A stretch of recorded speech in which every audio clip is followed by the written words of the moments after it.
I'll give him another minute then. Morning.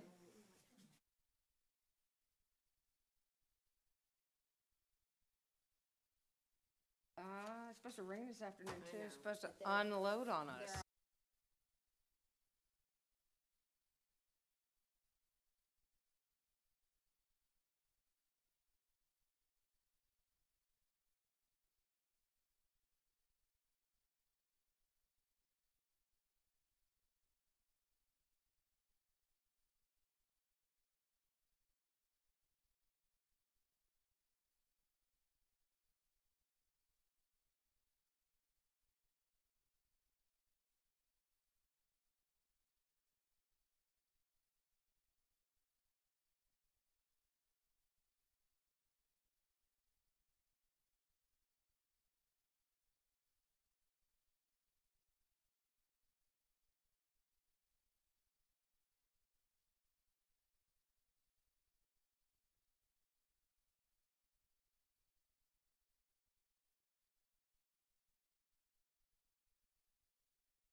Please rise for the Pledge of Allegiance and the invocation.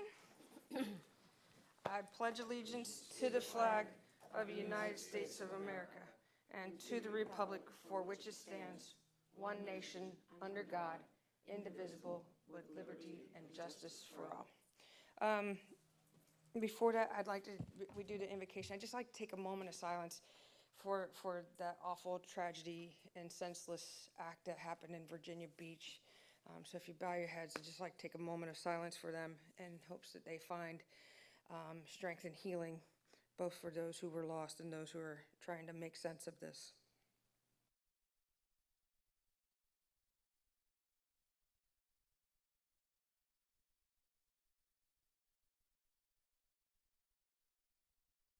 Thank you. Please stay rising. We gather to make decisions for our community. May we use only our best skills and judgment, keeping ourselves impartial and neutral, as we consider the merits and pitfalls of each of the matters that is placed before us, and always act in accordance with what is best for our community and our fellow citizens. Thank you. Amen. All right, first up on our agenda is the approval of the minutes. Does anyone have any questions, concerns, changes, edits? Got to call roll. Roll call. Jim Smith? Jim Anderholt. Jane Plummer. Megan Heil. Scott Safford. Lori Wolf. Daniel Hughes. Thank you. Now we can get on to the minutes. Again, anyone have any changes, questions, concerns, misspellings, grammatical changes? Tim? Let me start with Tim. Do you have anything? No. Jim? No. Nothing. All right, we're good. Do I hear a motion? I move to accept the minutes as presented. Second. All in favor, say aye. Aye. All opposed, say nay. All right. Meeting minutes are approved from last month.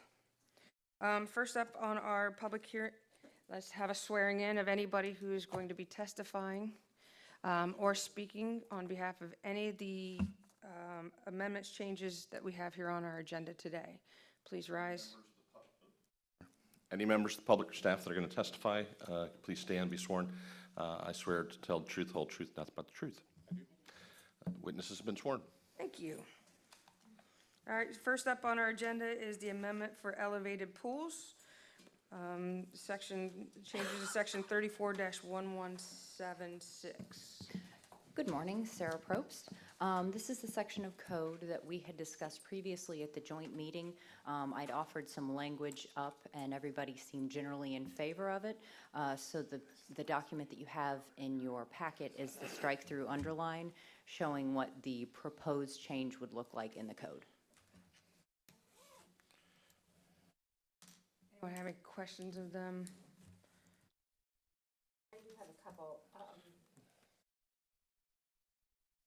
This is Jane Plummer for the record. On the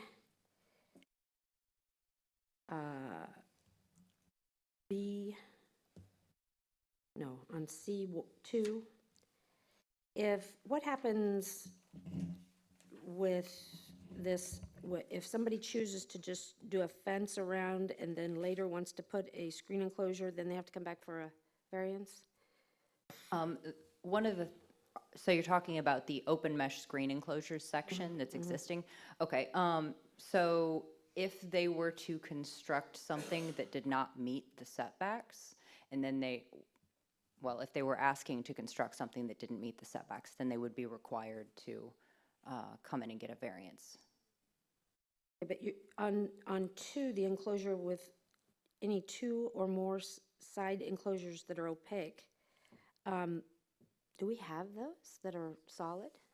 I don't know. I mean, this is an existing section of code. I'm not Oh, I'm not I was gonna say, aware. that seems No, awfully that's not a weird. Let's not change. have a view.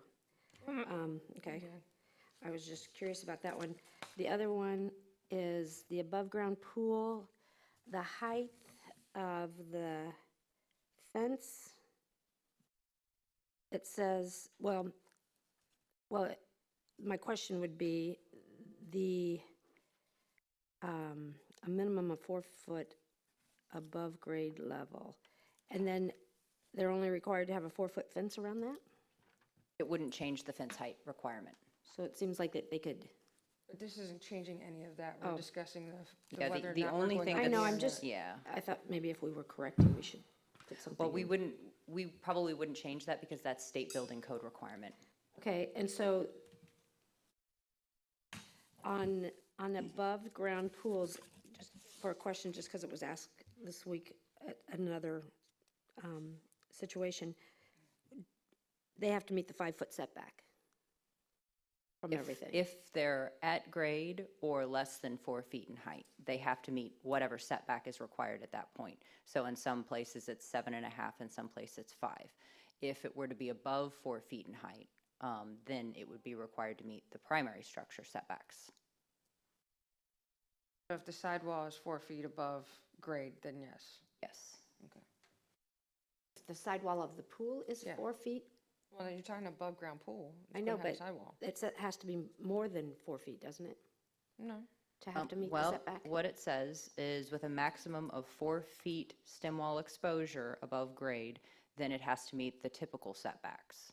If it's more than 4 feet above grade, then it has to meet the primary structure setbacks. The change here would take anything that's above 4 feet above grade, like these big pools that we have that are going up in the air, and making them now part of the principal structure in which you have to meet the principal structure side setbacks. Side and rear setbacks. Not accessory or pool use That's setbacks. That's correct. Any other? And is there no definition of what kind of fence has to be on fencing, number 4 for tennis courts? I mean, can they actually get a solid 12-foot height wall, or is that a chain link or something like that? Is there anything in there to describe what that is? It doesn't appear that there is anything. If that's a change that you would like to recommend, we could look at putting that into the code. I just think a 12-foot high, I mean, I think Fence. typically they're going to be chain links for wind. right, It would be very difficult to build a solid fence but I 12 could feet see it high. happening. Or tennis court. Yep, That's a racquetball court. yep, that is, but still, I mean, I could see that happening more than around a pool.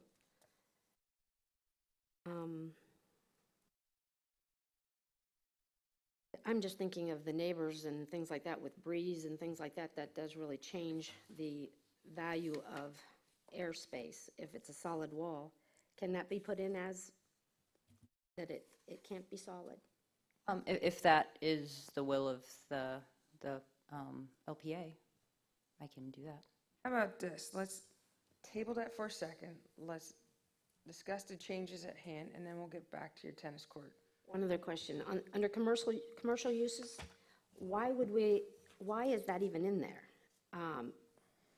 That we would allow a residential accessory at a commercial property? Says you don't. Says you can't operate something that's been permitted as a residential use to be operated in a commercial fashion.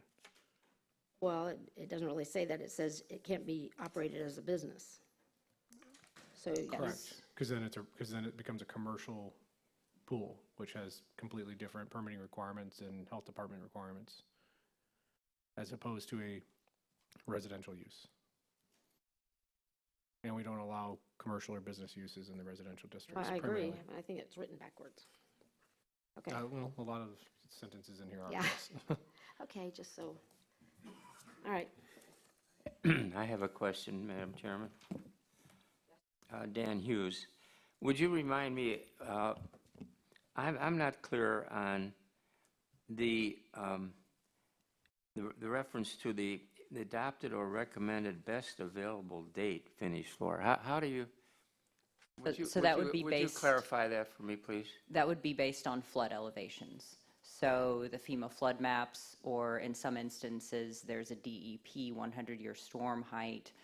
There are different, for different parts of the island that fall under the velocity zone, there are different height requirements. So rather than trying to address that specifically, saying based on FEMA or based on DEP, we left it open so that it's whichever is the appropriate reference source. And if I may, Jason, part of the, I think, attempt there is to not also prohibit pools from being elevated above your living space, right? So you don't have steps up into the pool when you're already elevated. So you can elevate it, but just maximum, correct, sir? You max out basically at whatever your finished floor is, whatever your living space is. On your first floor. Well, it's your not, first it's not always, living right, space. because you got Your first living floor. those terms have been changed, so Yeah. it's not first floor. It's Yeah. it's your next highest floor if you have enclosed underneath. So it changes depending on, I don't want to get too far into that, but if you have open underneath your structure, it changes the term and the definition of it. Once you enclose it, then the second highest, next highest floor becomes a different definition. But the intent is the living space, whatever that has to be at, that the pool is at that height or lower, obviously, depending on the flood, not another 3 or 4 feet or 5 feet. So it's kind of setting a maximum height on it. For above-ground pools. Well, no, that's what she's saying, is the above-ground pools will be elevated, right? Yeah. But they're also not going to go higher than the living space. I would think that they would if you have a ground-level house. No, but Ground if you're a ground-level house, then your pool will be as high as that floor is on that ground-level house. You're not going to put a 10-foot elevated pool. Oh, no. Or an Okay. 8-foot elevated pool next to a ground-level Okay. house. And it's to prevent that, right? So you don't get these massive, why would you put an elevated pool next to a grandfathered in house? Well, Yes. just to make sure somebody doesn't do that, that's in there. Okay. Well, I think we kind of got away from my concern here. Who decides what is the adopted or recommended? Should there be some reference there? That's the only question I have. Well, I mean, I suppose we can. We left it open because in some instances, they'll use FEMA data, and in other instances, they'll use DEP data. So it's whichever data is appropriate, and we'll evaluate that at the time that they're submitting their documents to make sure that they're submitting it by the correct documentation. I'm just thinking somebody reading this, a layman reading this, wouldn't have any clue as to what that meant. I don't know how many laymen are actually building their own pools, though. And in Well, they're- instances like this, it really needs to be a professional doing this work. And he And would, they he should would know what that meant, right? Yes. Well, A survey is going to be needed, and a Yes. surveyor's going to know what the base flood elevation is, or should know. If he or she doesn't, then they're in the wrong business. would it be appropriate to make reference to the survey? I think that's the point the staff Required. is saying, is that it's whatever the applicant wishes to bring forward as far as demonstrating what the base flood elevation, we're not telling them it has to be from this agency or that agency.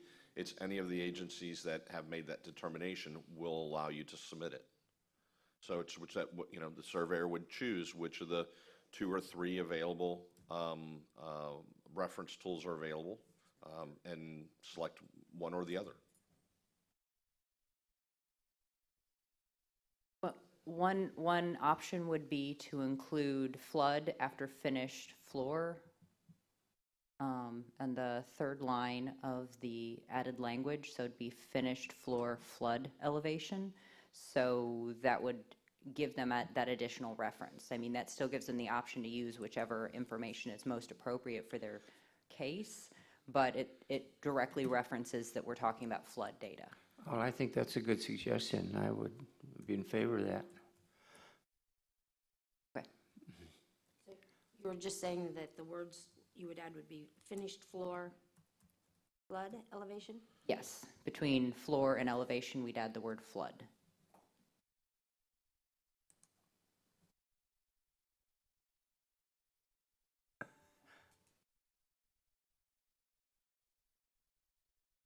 Lori, do you have anything? No. Tim? I have a question before we get back to and these are more for discussion for us too as well. Do we want screened enclosures above these pools at 18 feet in the air? I mean, because right now, the way this reads, they could still put a pool in and then put in a screened enclosure up that high too as well. I'm not sure if our code references it, but several other codes that I know of do say that it cannot be above the height of the house or above the height of the permitted. But figure this, the pool is at, let's just say, the first finished floor, and the house still goes 2 more stories, that's a big. But the question is, do we want to be able to put a screen enclosure that high up in the It's air? not, On it's the not elevated pool? attractive, but on the other hand, if you limit it to the one level, if you have the second floor, you're looking down at the top from your balcony on the second floor, that wouldn't be attractive either. You're looking at the top of the I cage. think it's questionable about some of these pools anyway. I mean, Yeah, just- but- it's just- yeah. The question is, I mean, because that's going to be the next step here, is we're going to get screened enclosures 18 feet in the air. They are already on any three-level house, they go all the way up so that they don't have line sights and that they don't have to look down on that. I don't think that the public would, I think they would be upset about that if you took that away. Okay. People have balconies and they would want the screen to be open, to be sitting out on a balcony looking over their pool. I think it would be, no. That's all I really had on this, but I want to circle back to Jane's, now that we've talked about the actual verbiage that you guys have suggested and changes. Now I want to kind of get back, because I think Jane's question about the tennis court and a solid 12-foot wall, merits a discussion. Jane, have you ever seen a tennis court with a solid wall? Well, I think, I play tennis all the time. I've never seen one, and I wouldn't want to play on a court that, well, I agree, that doesn't is- give any especially in air for Florida. the space, but if somebody wanted to have privacy and wanted to have this and that and the other, they can build a wall. usually they have a screen, then they put that mesh over it. Open. I don't know what your point is here, Jane. Well, it's just like Do we allow a 12-foot solid wall for versus? tennis courts, that it should be, that it should be able to have airflow through it. I just don't want it to be a solid wall. I mean, at this point, this is the only place that I've seen in our code that we allow a wall this tall, or a fence this tall. 12-foot wall. I mean, if somebody, I can see it happening. I mean, we now have huge, So you just want to add, and must be, and cannot be solid, and Yeah. must be mesh? it just can't be a solid wall, solid structure. What section are you? Tennis courts. Number 4. Back last page. Page 12, number 4. Under fencing. Under, number 4, Oh. it says a 12-foot high above the playing surface. I mean, it's the only place that we have a 12-foot, I know of that we have in our code a 12-foot wall, and I could be wrong. If we have any other place that we allow for a 12-foot wall like this in our code. This has been in the code for 15 years. I mean, has it been a problem? Well, Jason Green, just to chime in there, remember, it wouldn't qualify as a fence and be able to be at the property line. There's minimal setbacks, if that helps your discussion at all, but they wouldn't be able to build a fence or wall around a tennis court on the property line. Is that part of what your concern is the proximity of this 12-foot wall, I guess, in theory? I mean, it does say fence. I guess we could administratively, obviously, determine there's a difference between those. And I can tell you from a structural standpoint, somebody wants to spend that kind of money to do a 12-foot wall, it's going to be more than the house, probably. Well, maybe not. I just remember the uproar from the pool 10-foot wall that was next to the elevated pool 10-foot wall that was next to a pool that blocked the view, the air, everything else from the neighbor. And, you know, Sure. Well, your I think, microphone.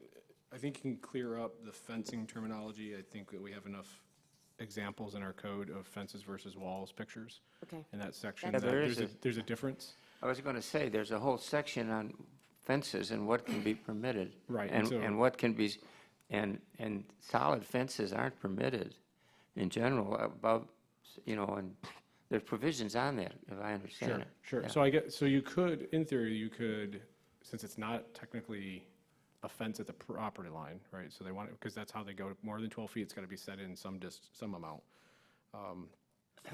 I guess somebody could try to build a part wall, part fence and try to argue that it's a fence, but between flood and the cost and the wind loads, I just don't see it happening, but, Okay. but But if it's in the fencing area of the code, then I have no problem with it. okay, and I think that's something easy enough for administratively to handle, unless you really think there's something to clear up in that. But I think that's what the intent was when it says fence, not to build, you know, I think somebody mentioned handball courts or something. That's a different recreation structure. You good? Okay. Any public comment on this? If I'd like to come speak. Okay, closing public comment. This is technically a public hearing, but I don't know that we have any resolution other than to come back to us with more cleaned up one thing that you wanted in the terminology before it goes to council? Well, I think, couldn't we make a motion to recommend this change? Or do we want to come back? Well, you have two options available to you. Actually, you have more than, but very simply, you can move it forward to the town council with the recommendation approval with the suggested changes, or you can ask staff to make further revisions to the ordinance and bring it back to you at an upcoming LPA meeting. I think with just the one or two changes, is everybody okay doing so?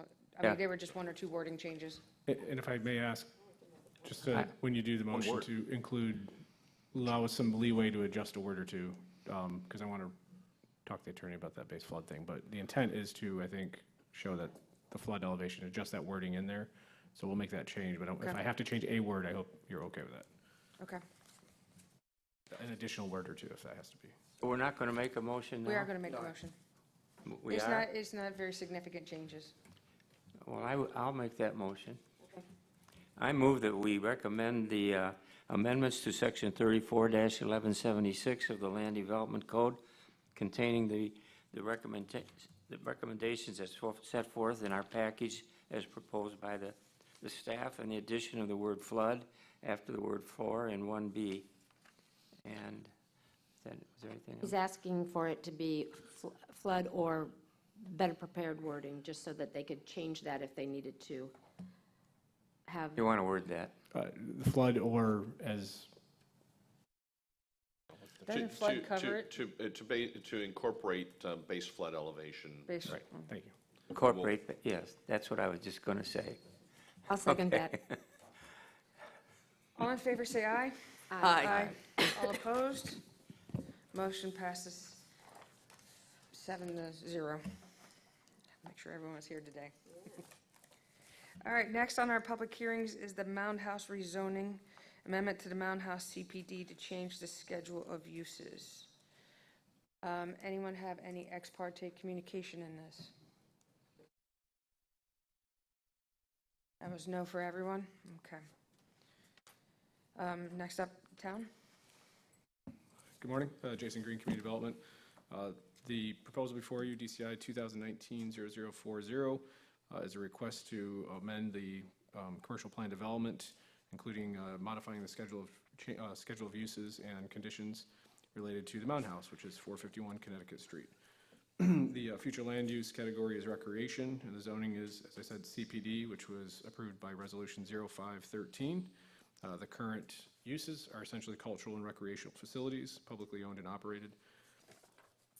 The Mound House over the years has I guess the programming and events at the facility have remained somewhat consistent within a, big picture, but have evolved in the way that they manage it. In reviewing the conditions originally put on the property with the staff, the Mound House staff and town manager, and the committee that works with the Mound House, it realized that there was some hurdles that were put into the conditions that kept them from operating, I guess inconsistencies within the conditions, I should say, that kept them operating within their guidelines. And so that's what we've tried to do, is modify those conditions to reflect more of what they've been doing, eliminate some of the conflicting language if possible, where possible, and allow some, I guess, flexibility in the way that they do their permitting. So just to kind of summarize that, essentially, they have to kind of do double duty on events. So they got the right to do them by this, but then they also have to come in and pay fees to get special event permits through the town for town events or other rented, when the facility is rented. So this will give them the room and ability to operate per their policies, procedures, and guidelines, which the committee and the board, or the council, adopt. So there's an oversight on that part of it. So on page 17 is really where the changes go. That's essentially, we're striking out uses that haven't been used there. In reviewing this and talking to them, we think that there was that language that was put in there. Kind of what happens is somebody rents a facility or does, say, yoga. They'll do a yoga class or something, and it's tied in with a religious situation. They were afraid that somebody would determine that that was also now a place of worship, but it's really not. It's just kind of an accessory and use of that cultural facility. So some of these uses aren't really needed, and so that we've basically boiled it down to recreation facilities, public, and then cultural facility. In addition, there was extra wording in here that conflicted with the definitions in the Land Development Code, so we eliminated some of those, and then put more specific guidelines as far as what time events have to be shut down. That's on page 18. Or if they're past 9 o'clock, then they do have to then again follow by that special event process and come before the council for that. So if you have any other questions, and I'm sorry, one more, and we deleted some conditions that were well past their date. So there's no need for a condition to coordinate with people as of 2005 when we're well past 2005. So some additional cleanup there. And that's it. If you have any other questions, I'd be happy to answer them. Okay. Just for clarification, do we have somebody from the Mound House to represent this application, or are you doing Yes. double duty? We do. Okay. Allison's here. If you'd like to, if she wants to add to that at all, if you have questions specifically for her, she can answer those probably Okay. She wants to operations. speak or say anything on Do you just want behalf to of wait or them? speak? Sure. Okay. And correct anything I might have said wrong. Allison Geeson, Director of Cultural Resources. So CELCAB, which is the advisory board, has worked through this with town council to try to amend, as Jason mentioned, the hours of the Mound House. It says 8 a.m. Currently, we are sunrise to sunset due to the demand of the community and wanting to come and enjoy the property at that time. Some additional cleanup as well.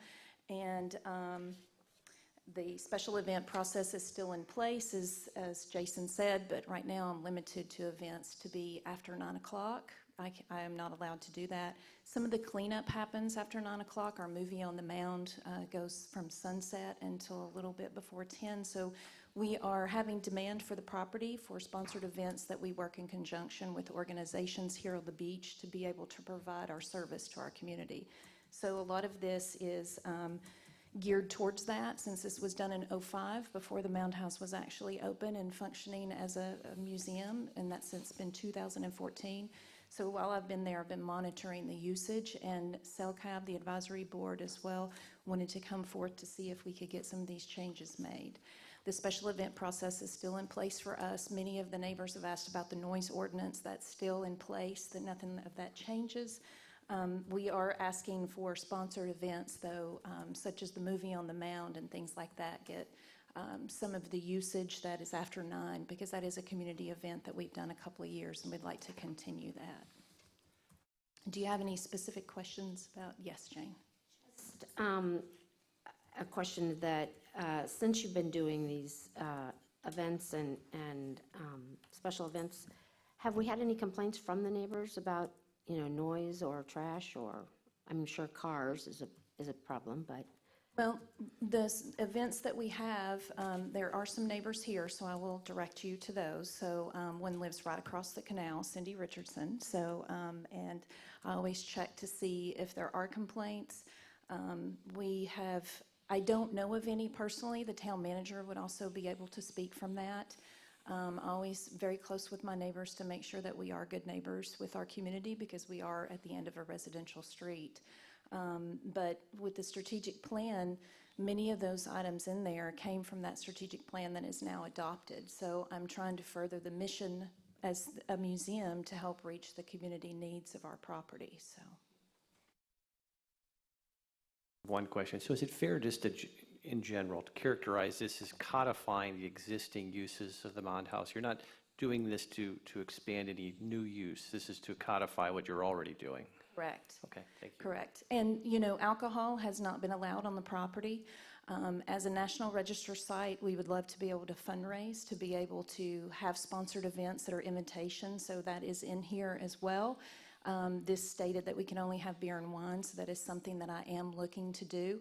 I did speak with one of the neighbors actually this morning about the alcohol, and, they were supportive of it being for a sponsored event, meaning it comes from the management. It is something for the Friends of the Mound House, rather than an outside vendor coming in renting the property. They feel more comfortable if we could fundraise something and have alcohol, but still limit it to people who would be renting. They would just have beer and wine, which is stated now. So there are a few small changes that are in there that I want to bring out that we are requesting. And you brought it up, the consumption of the alcohol. From what I'm looking, basically you're saying you want beer, wine, and liquor. Correct. Anytime, any place. No. Everything's stricken out. So how that works is the special event process. How this works right now is a special event is defined as anything I do outside my normal business hours, which means if I have a lecture series that the Friends of the Mound House is providing for the Mound House, I have to get a special event permit to be able to do that, whether liquor is served, whether wine or beer or anything is served now. So anything I do in conjunction that's outside my museum hours, I now have to get a special event permit. For the alcohol, the process would stay the same. I understand that, but what I'm looking at is every restriction you have has been lined out, which is telling me that basically you can sell wine, beer, and alcohol anytime, any place. Jason, you don't have to. Am I reading this incorrectly? Well, it's crossed out in number 2. All proposed events on premise consumption of alcohol beverages must apply and receive a permit for service of alcohol beverages in accordance with 34-2442 is crossed out. And then also, and this is what I think he's referencing to for everyone, under temporary uses, consumption on premise, consumption of alcoholic beverages is crossed out, and limited to is crossed out. Beer and wine and liquor are permitted. And it's also crossed out, limited to interior of Mound House building only in conjunction with permitted special event. That's all crossed out. Limited to no more than 2 hours and no later than 9 p.m. It's all crossed out. That's what he's referencing. So Jason, you want to take maybe that? it's not clear to, Sure. Let me make sure I'm understanding what he's saying. Yep. My reference is coming from page 18. Okay, hold on. top of page 18. Right. But so doesn't what it el- start on part of 17 what the for temporary flexibility- uses? Right, so if basically the difference is that up until 9 o'clock, previously, they had to get a special event permit to have the alcohol. So if she went to, I don't know, what was your closing, 5 o'clock? No, actually, if I have anything at all, Anything, right. I have to get a special event permit. Right. The change was supposed to be able to still go through the same process of the special event permitting, but adding the alcohol. Because as of now, it doesn't matter if I, get the special event permit, alcohol is prohibited. So somebody could not, like I couldn't do a gala to fundraise for the National Historic Register if I still wouldn't be able to do, an open bar. So it was the addition of the alcohol to be able to have that on the property. I'm not familiar with what was crossed out because I had Jason's help with this, so maybe he could clarify that. Well, and I'd also like to hear from the town attorney. Yeah. Do you agree with how this is reading? Yes, and I have the benefit of having sat through the various MMPs and council meetings where the, on page, point you to page 18, paragraph 4, says office limited, now it has a new 4. Okay, I understand. The use of the property is controlled by a specific manual that has been reviewed and approved already by the town council after input through the various advisory committees of what activities can take place at the site. And so you have to read this section on page 18 with the section that you all are discussing, temporary uses, at the bottom of 17 over to 18. It says, only with appropriate permit issued by the town. So if alcohol is going to be sold at the site, it's only going to happen pursuant to a special event permit issued by the town that has to be reviewed by the town council, that is consistent with the Mound House Operational and Special Events Policy Manual. Now, we can provide that manual to you all. It's kind of like we're in the same conversation that we had with the prior item.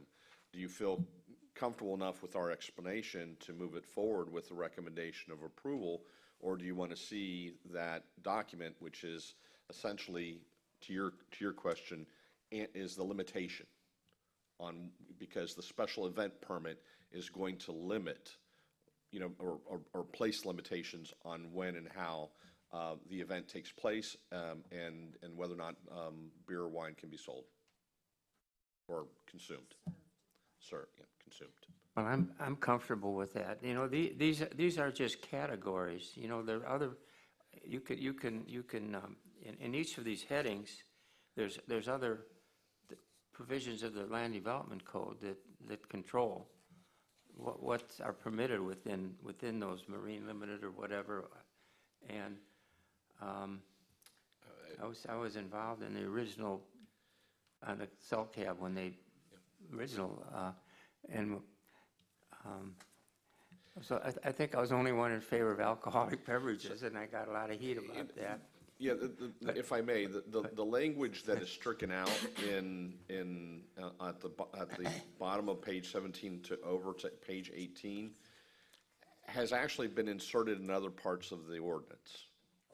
For example, the hours of operation. If you look to administrative office, the new paragraph 3 specifically says events are limited until 9 p.m. Events after 9 p.m. will require approval from the town council as part of that special event process that I mentioned before. So there are those checks and balances to not only the hours of operation, but also to when and how the beer and wine can be consumed at the site through the special event process. You good? I'm good now. Okay. We know that it's controlled by special permit Special use. event. Which it says on the bottom of page 17, it's all, Yeah. that's precatory to this provision, that it's under a temporary permit. Jason and I have had recent discussion about how sometimes the strikeout and underline of ordinances can become, kind of overwhelming in trying to keep track of what it is that we're changing. But as I said before, those revisions, those strikeouts and underlines are then carried through in other sections of this ordinance. And if I may, to Mr. Hughes' point, a lot of that verbiage that was struck out under the uses is because of the inconsistency between those uses and how they are defined in this document versus the Land Development Code.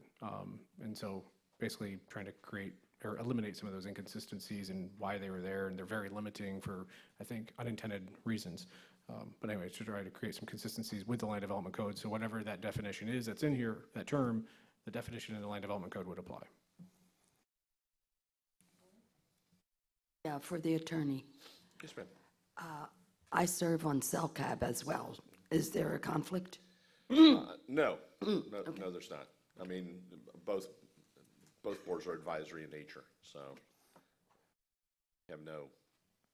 you're all right. Okay. Hey, oh, sorry. Jane? Okay. Public comment. So before we do that, just Yeah. for closing, I wanted to also mention, because I forgot to mention it, that the master concept plan that controls the property is the same. Nothing has changed. There's no new structures or anything like that, right? Correct? Correct. And then also that the previous findings were that the uses and the general use of the cultural and educational facility is consistent with the comprehensive plan and land development code. And as you can see on page 18, we've recommended approval because of those previous findings. That's it. Thank you. We'll open it up to public comment. Would anybody like to speak? Please state your name for the record, too, as well. I'm Abraham. Into the microphone. I'm the son of Paul and Ruth Abraham, who bought 450 Connecticut Street in 1984. We've been coming to Fort Myers Beach since 1962. 1974, they bought a house on Ibis Street. In 1984, they moved up to 450 Connecticut Street, a beautiful single-family home on an end lot on a dead-end street, residential only. As soon as the Mound House became reality, that all changed. Our residential street became a commercial property. My sister took the property from my parents when my father passed away a year and a half ago, and she wrote the city council a letter on Friday that I would like to read to you all. I'm writing about the proposed amendments to Resolution 513 regarding the Mound House. I can't attend your June 4th meeting and would like to make known my feelings about the changes. I totally object to any more frequent use of the Mound House than is now allowed, nor any different hours of use. I object to extending the hours to sunrise to sunset and let events go past 9 o'clock. Also, allowing alcohol instead of just beer and wine will only add to the noise levels at the non-sponsored events. The disturbance of the peace and invasion of our private property created by the Mound House existence is bad enough. We don't want any more changes. Regarding the proposed change in the marine dockage language, I hope it is to try and stop anyone except Mound House visitors from tying up at the docks, because now anybody does. The opinion you got before was from the Mound House. Now this is opinion from the residents of the street. But it'll make those of us who live near it even more angry that the town has ruined our once quiet, dead-end street with increased foot traffic and noise. The Mound House was supposed to be a cultural center about the Calusa, not a wedding venue or a movie night venue or a taste of the town venue or kayak central. There weren't supposed to be boaters loading and unloading their friends from the original pier who then walked down the street to their shell mound rentals. I've watched it happen many times. It wasn't supposed to be used as a public park open to vagrants trying up their dinghies to the mangroves or the old dock, or night fishermen, or lovers looking for a place to park, or picnickers with their barbecues. Even after the gates are closed, all the people have to do is walk around them. I thought it was great when they decided not to do the sidewalk down the street. It would be even greater now if you would leave the Mound House alone, existing hours as it is. Don't increase it, because it is quite truthfully, a pain in the ass to have this on the end of the street, and any more of this is just a little bit too much for us to take. Thank you. I'd also like to speak. Please state your name for the record. Good morning, I'm Cindy Richardson, and I live at 474 Washington Court, the other side of the other canal from Mr. Abraham. And first I want to tell Jane, there is a reason that people have opaque pool sides. At Shell Mound and Jefferson Court, there's actually a pool right there that has it because they want the privacy from the street. So people do that. But to the Mound House. I think Allison and Jason have said that this resolution really is more about making things consistent and cleaning things up rather than huge changes. Sunrise to sunset is people are walking their dogs, walking down there, and I have seen very little of the old pier being used. There's been less traffic from homeless and dinghies that we've seen on our side. We see people taking kayaks out in the sailing school, but in general, I think that the Mound House has been a very conscientious and good neighbor. I really feel that they have. And the property is beautiful and should be used, and the resolution needs to be consistent.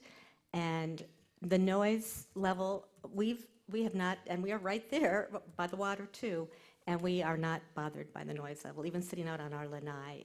The few times they've had something have been few and far between, and I think with the continuing direction with the permit process that will remain the same.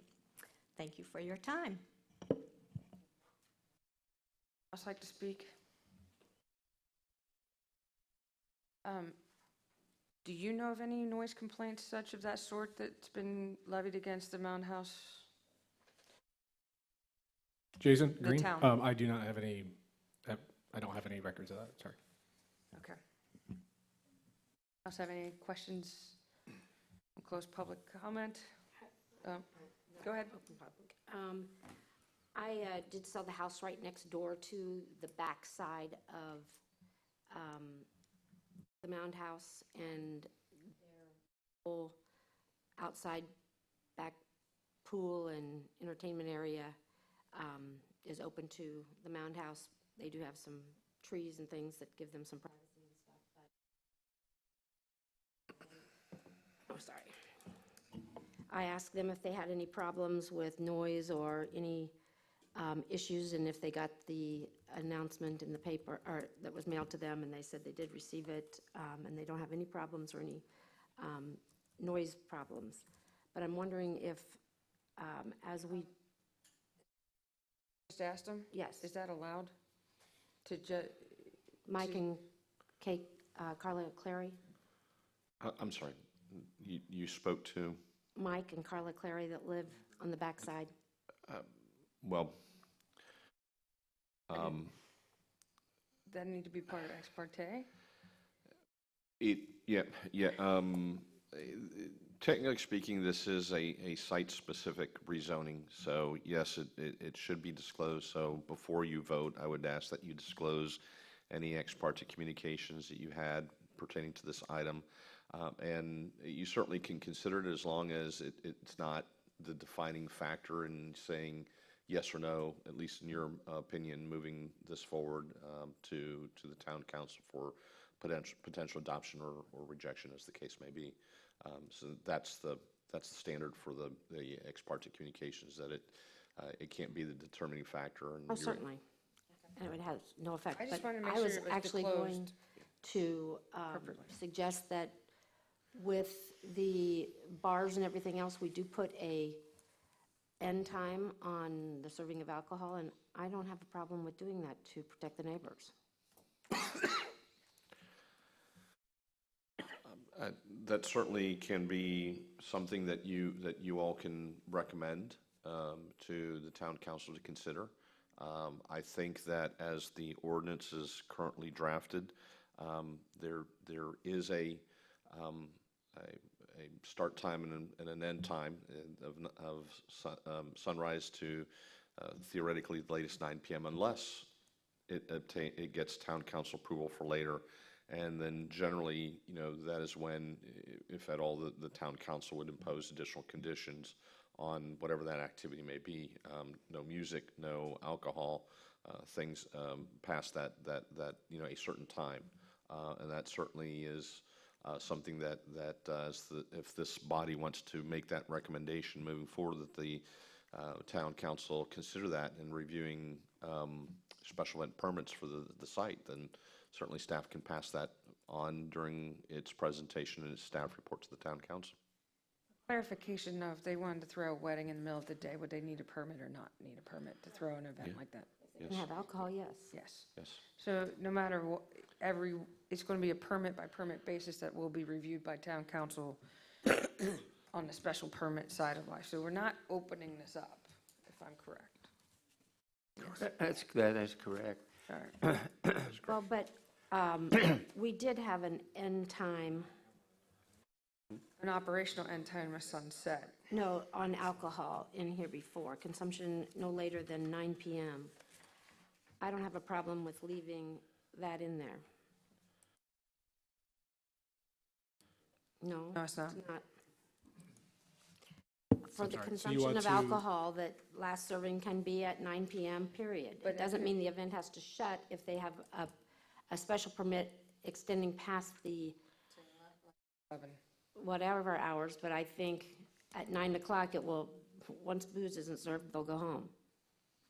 townhouse also still has to live by and abide by our noise ordinance at Absolutely. the end of the day. I think that's, I think we're protected by the fact that it requires a permit. And if you start adding other clauses in here, then you got to, draft your own provision for just this rather than the general permit requirements of the town. But it was in there, and we struck Yeah, it. but it's not, we're not eliminating that. We're not actually eliminating things. Just because they're crossed out doesn't mean they're eliminated. It's still a permit required, and the town has limits in the permit as to the hours of consumption. And I'd like to make a general statement here. Mr. Abraham is the son of Paul Abraham, who's quoted on page 29, and very eloquently represents his position. And Mrs. Richardson is the daughter of Mary Ann Babcock and Warren Babcock on page 28 and 29. It's kind of interesting to me that we have people here that appeared years ago, the second generation, in one case supporting, in one case continuing to oppose. My personal view is that the opposition to this attempted to impose things on the Mound House which aren't imposed on their own property. They can have parties and they can be a bastard 9 o'clock and they can raise all kinds of hell. They don't. The Abraham family does not do that. But theoretically, someone can. And I think it's ludicrous to be imposing things on the Mound House that a neighbor isn't bound by. But having said that, I'm in favor. I think this has been a well-drafted. All the parties that have been involved in preparing this have done a good job, and it is in accordance with the historical experience of the town, and it's consistent with what has been going on, and to my knowledge, with the exception of the Abrahams, and I appreciate and understand their concerns, but there has not been an outcry of regarding the sale of alcohol beverages at the events. To eliminate that or to restrict it would severely, in my view, restrict and limit the great potential capabilities of the utilization of that beautiful piece of property for weddings and other events. Tim, you had one more? Yeah, and I guess this is to whomever. What kind of lighting is on the property to allow events to take place after dark? Is there any? No, there's just some sidewalk lighting, and that's very limited. Allison Geeson. So we have no exterior lighting. The structure itself has lighting that can go on. We have little camping lanterns that we use for special events at night because it is an archaeological resource.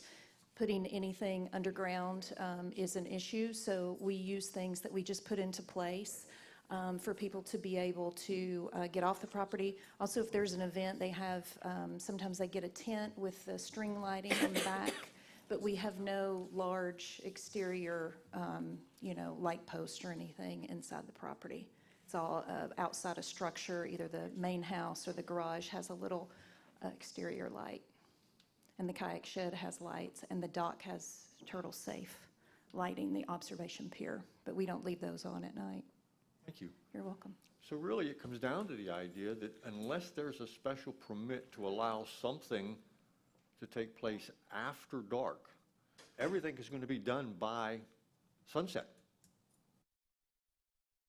Now, depending upon time of year, what time is sunset, it's going to change. So to put a limit as far as a certain time, like 9 o'clock, well, in the wintertime, you're looking at probably 2-3 hours past sunset at 9 o'clock. So if we're going to put any limitation that we're looking at as far as on a time for alcohol sales, then just label it 1 hour after sunrise, 1 hour before sunset. instead of putting a clock time. I think with that specific example, that this is, should still be considered and handled by a permit basis by town council. And they can look at the circumstances and the situation at hand and make a determination at that time. From a practical standpoint, any of these events are really going to be obviously after hours or overlapping at best toward the very end of because the primary, the purpose of the Mountain House is to be open for the general public. And so, scheduling events, for example, someone asked during the day, from a practical standpoint, that's not really going to happen because it conflicts with the purpose of the Mountain House to operate as a cultural center. And so most of the special events are going to be taking place in the early evening as being discussed because from a practical standpoint, the purpose of the Mountain House otherwise is to, as I said, operate as a cultural resource for the town. And anything afterward then has to be approved by a special event permit that is unique to the Mountain House.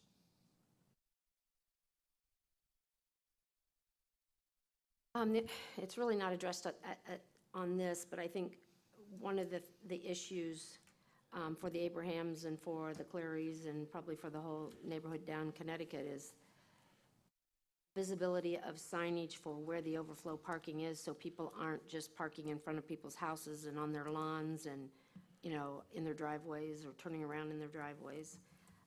So I think that would help if there was either more signage at the site or a part of the special exception events where they have large numbers of people that they need to handle getting to and from the property would help the neighborhood a lot. But is that something we'd handle inside of this? or I'm it needs to just be making a discussed? suggestion. Okay. All right. Okay. Anyone else have anything else? Questions of the town of the Mountain House? Okay. Do I hear a motion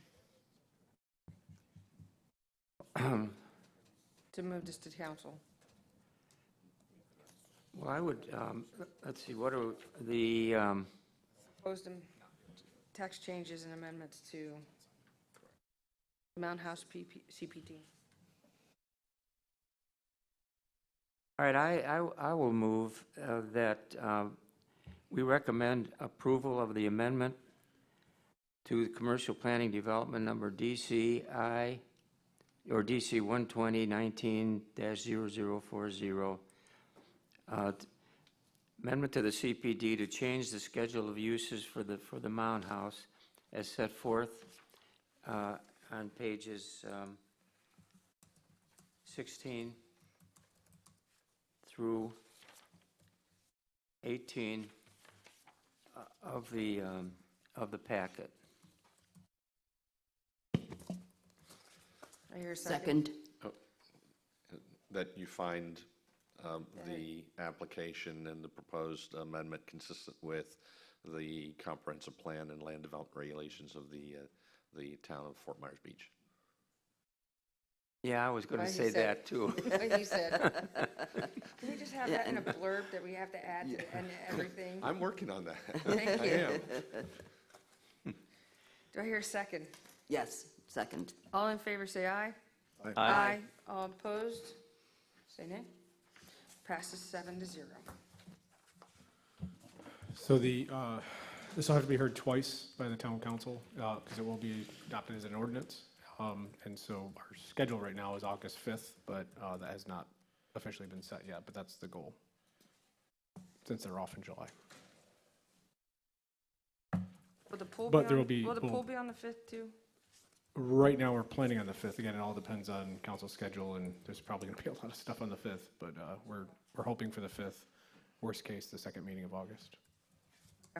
Because we're all off in July. Correct. Okay. Well, Next, you all are, and the council is. oh, We're you're not. not. No. And I don't think any of us are off our actual jobs either. Oh, I did not Oh, you're. add anything else to the disclosure. Oh, I'm sorry.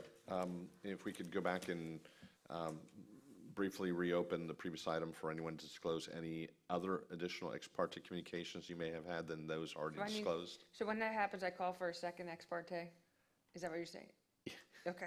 Well, So we need to open the Mound House rezoning case again Correct, for the purpose of for the purpose of ex parte disclosing communication. any ex parte communications. So moved. So moved. actually, at the time, I hadn't had any, but Second. Second. All in favor of opening it for this? Say Aye. aye. Aye. Aye. It's Aye. reopened. Does anyone have any additional ex parte communication? I do. Jane Plummer with Mike and Carla Clary at 425 Connecticut Street.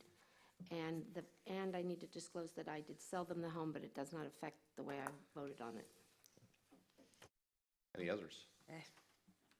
How far back do we have to go?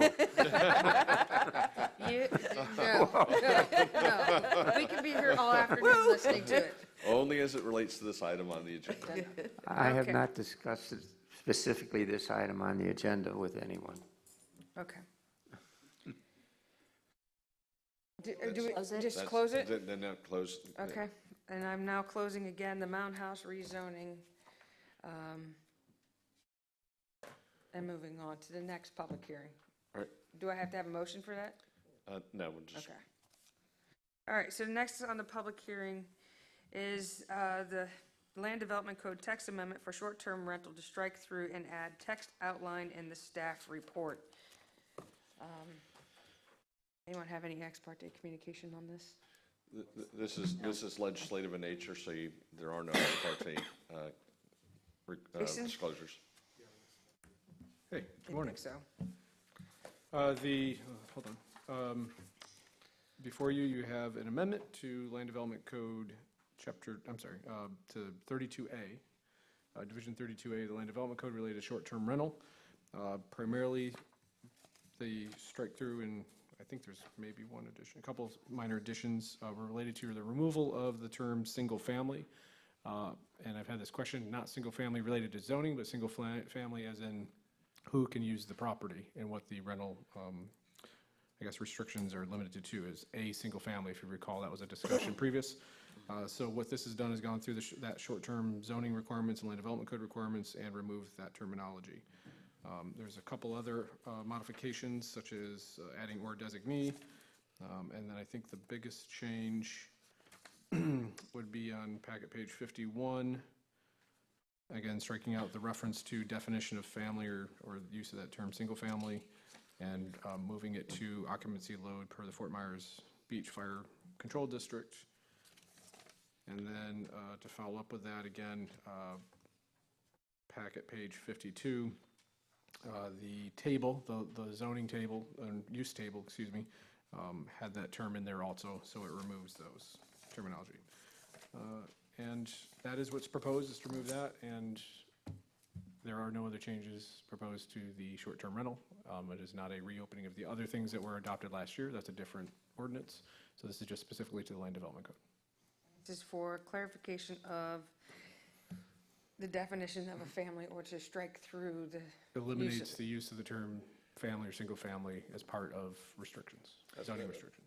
A better way to characterize this is it's addressing questions about occupancy load of any particular short-term rental, and going away from a limitation based upon a single-family unit to the occupancy load of the structure itself as determined by the fire district, which is the entity responsible for making that determination.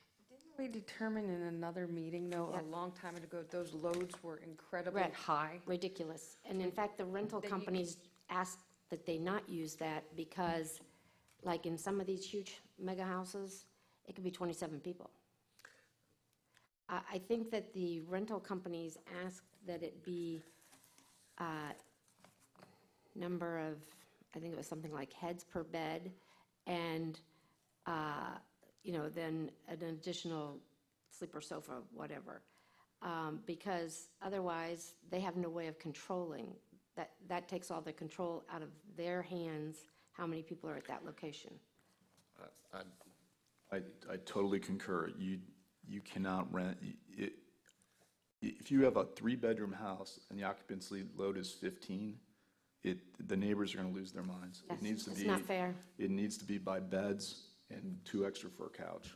Mm-hmm. And the problem is that the rental companies tried to convey this, and no one listened. There's some other issues in this, if you're But done. I don't know that we're up for the merits of all of this, but. Well, there's all kind of things wrong with this. First of all, on page 58, it says 3% tourist development tax. Yeah, That tax is now that's 5. wrong. C is 6.5%, it's not 6%.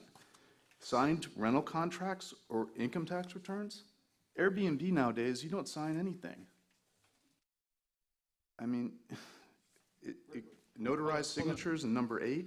What are we talking about? Sorry. Okay, well, I guess so the bigger let's- but the bigger question is, are we allowed to, please, I'm not trying to, are we here to go over this with a fine tooth comb? Is it open for that, or are we, I what is, think what is when on I our address table his here? point, his question, because I think there's a Okay. very specific answer for that. What you All right. just referenced, I believe, is part of section 342392, which is specific to pre-existing weekly rentals.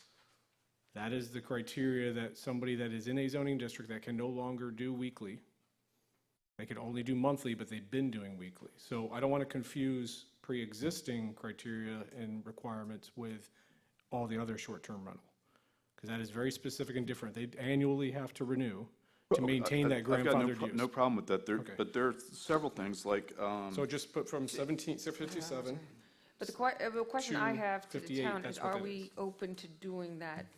Is this the path that we are open and tasked with doing right now? The task that was, Before we- that I was asked to do was to modify the ordinance to provide more flexibility to the occupancy load of short-term rentals because of complaints that staff had received, as indicated by you all, that limiting it to a single family, as it currently reads, was unduly restrictive. Now, I understand the concern of the board members, or that it, as currently proposed, maybe it's too permissive. And the question is, where do we find the middle ground? Now, so but- there's two. that is may the I? purpose of the ordinance. There's two issues here. The single family absolutely needs to be striked, because if you have 4 guys coming down for a golf tournament, They're not all they're family. not allowed to stay. I'm asking the But- question, are we allowed to go down the path of correcting errors, other errors that we see in this as we move in our discussions right now? That's what I'm. It certainly just is want clarification. within your Okay, realm of authority to make any recommendations that you want to the town council as you move any item forward. So if there are other items within the existing regulation that are kind of what I would call low-hanging fruit that need to be amended because they deal, they're outdated information, then certainly you Okay. can, All right, we'll then. forward that recommendation on to the town council.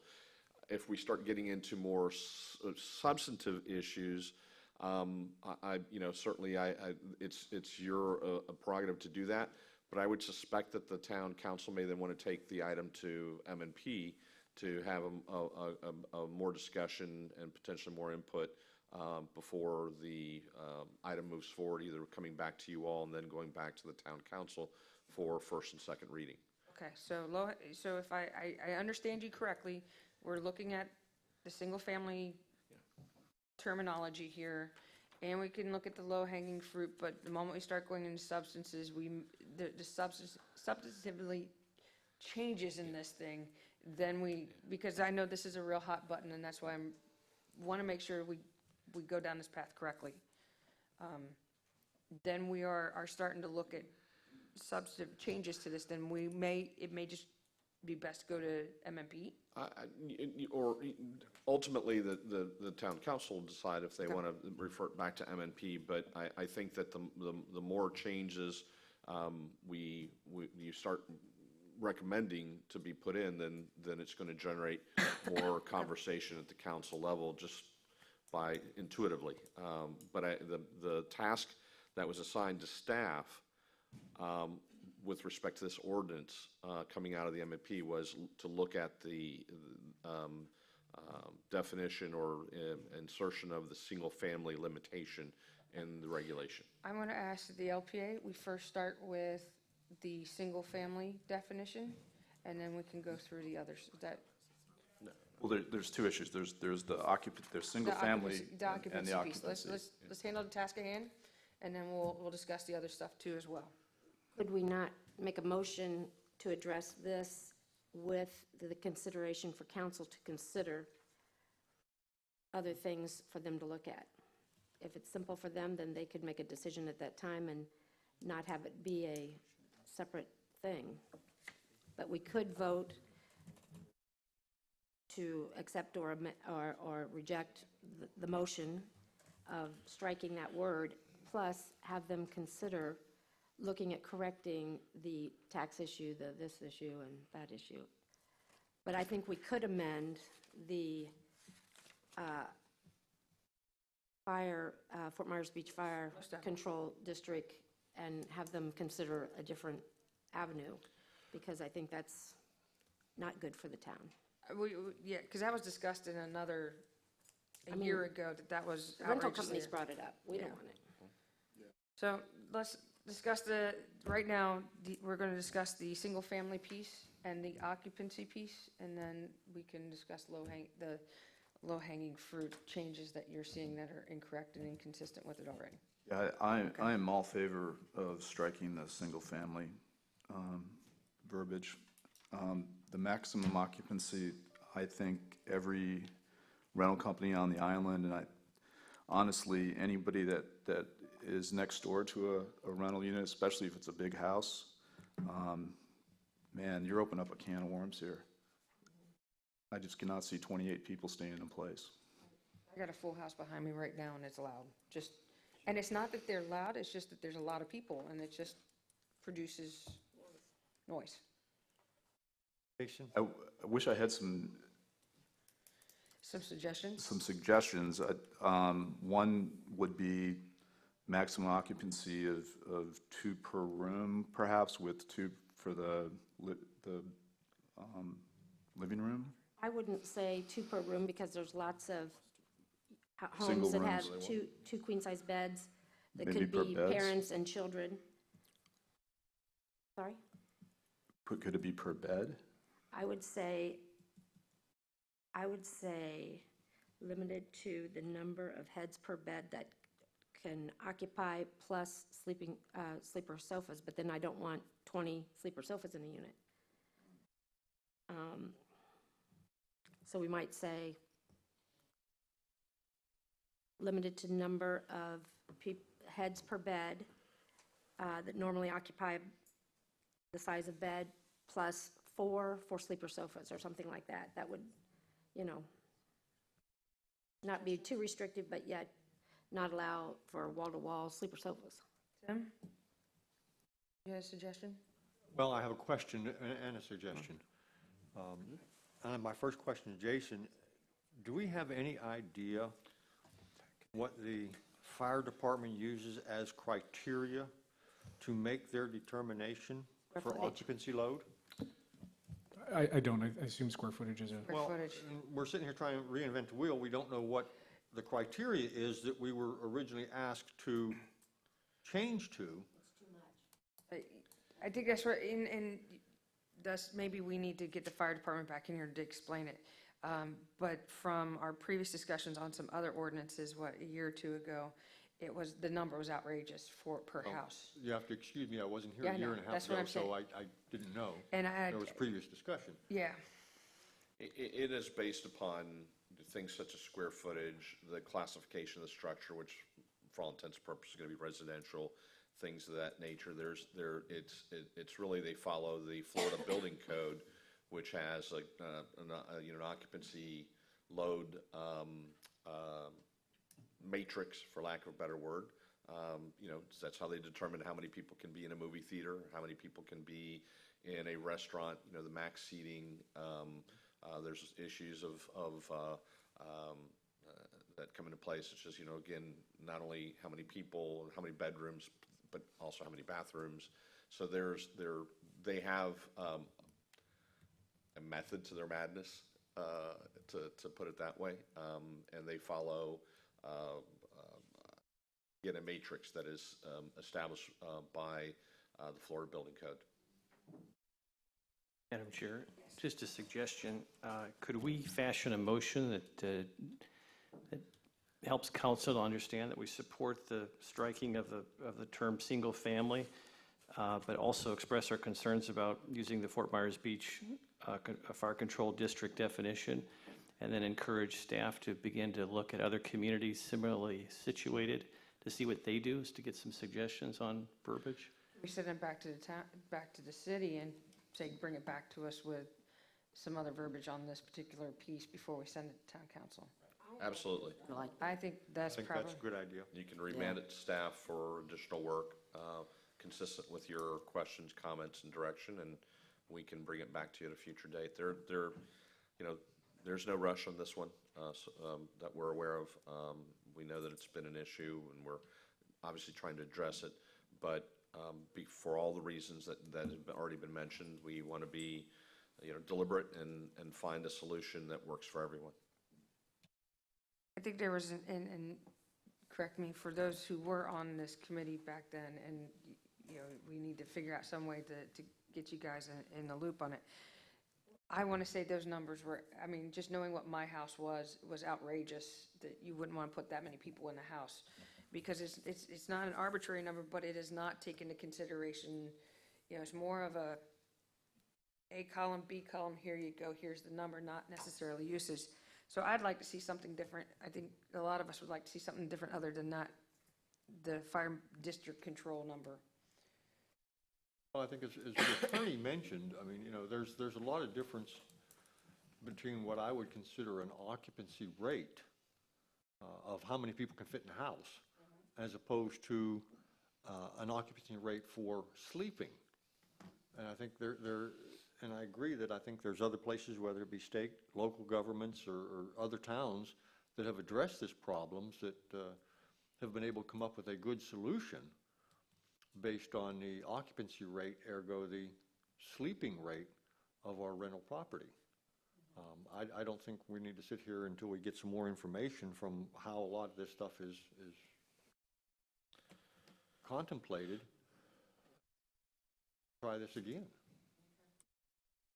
You're just kind of a litmus test. You're in favor of sending it back to the town? I'm in favor of sending it back, allowing them to gather more information to present to us to make a decision, an informed decision upon. Because right now, we're just kicking around ideas and I have something that you might want to look into. In many municipalities where contractors are required to, to pay, what's the term I'm trying to think of, a fee for, based on the number of beds. What do we call that? Impact fee.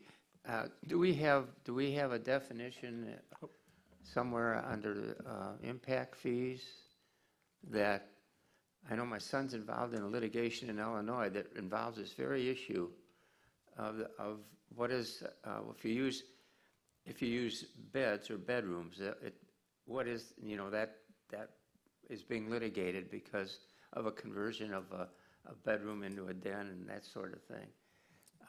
Is there something in that we can take from the impact fee regulations to utilize for this purpose? And I can answer that. No, the impact fees recognize single family and then multifamily, essentially in the residential category. So it doesn't delineate or determine 3 beds, 4 beds, 5 beds have a different fee. The impact fee is based on single family use. But he's asking, doesn't it determine how many, the occupancy level of that house? Right. Impact fee is not based on that. Impact fee is based on the single family use, which is, generally speaking, impact fees. It's a collection of data that then you come to an average for a single family. Some impact fees do break it down that way. Ours does not. Based on bedrooms and Right. And it was, Yes, I have seen impact fees that do that, and ours does not. yeah. I'm of this, go back to the draw and take a look at some of our surrounding communities, folks of that sort, find out. I think you know where our stance is and what we're trying to fix, what we're trying to accomplish here, which is be fair and equitable of total number of people there, but also not over the top where it gets used and abused. And I'm not saying that rental companies do, but you do have a lot of you have a lot of homeowners doing this too, and you just don't want them to put 27 people in a 10-person house. So I think you look at some verbiage to protect all parties involved. Okay. I don't know why we can't move this forward with instructions for Jason to come up with better verbiage that would reduce the number that the Fort Myers Beach Fire Control District would establish as occupancy, and consider something between number of heads per bed plus, 4 or something like that, 4 sleeper sofas. I think we could make it like that with Jason coming up with better verbiage so that he knows where we want to go.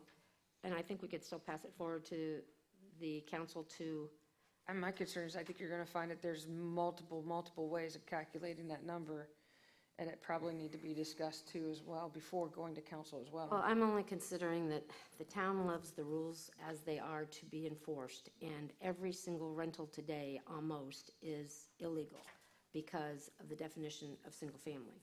And so I would like to take the heat off of that issue that anybody could get fined for on every single rental.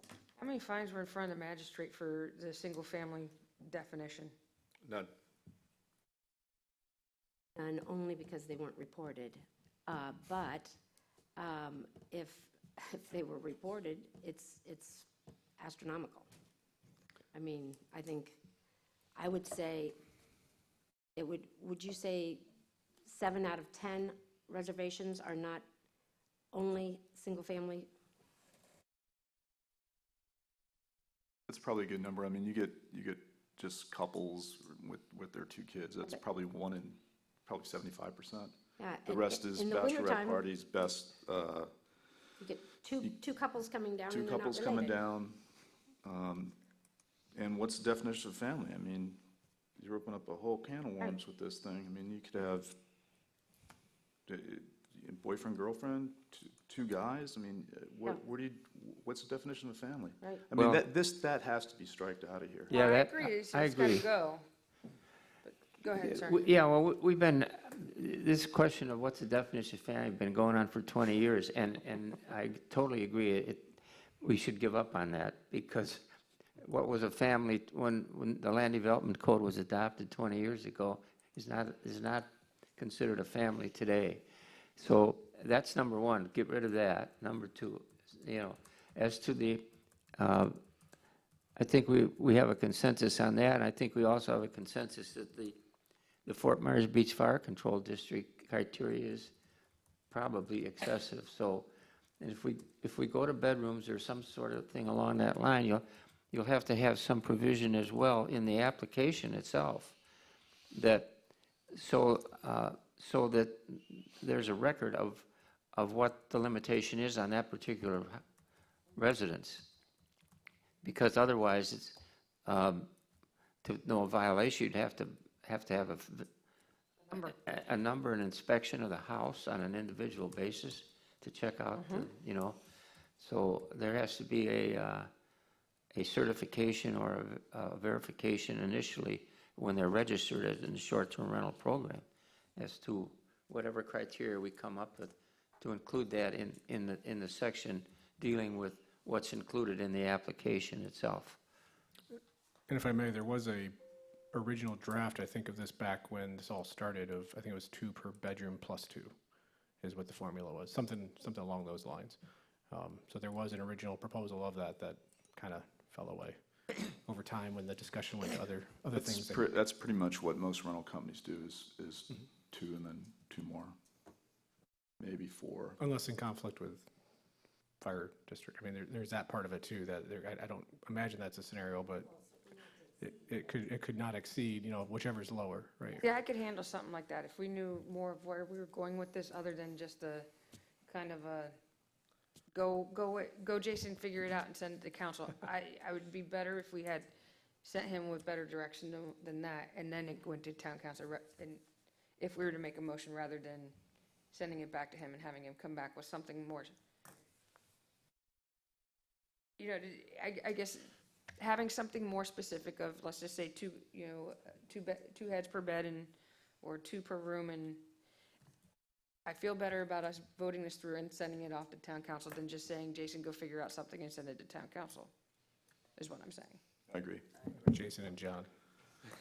Jason and John. So if we're gonna send it to town, if we're gonna send it to town council, then we come up with something that we're okay, direction for him, and then they can send it on, and we get rid of that single family, because I think what we're all trying to ultimately do is get rid of family, the definition of family, because God knows mine's not.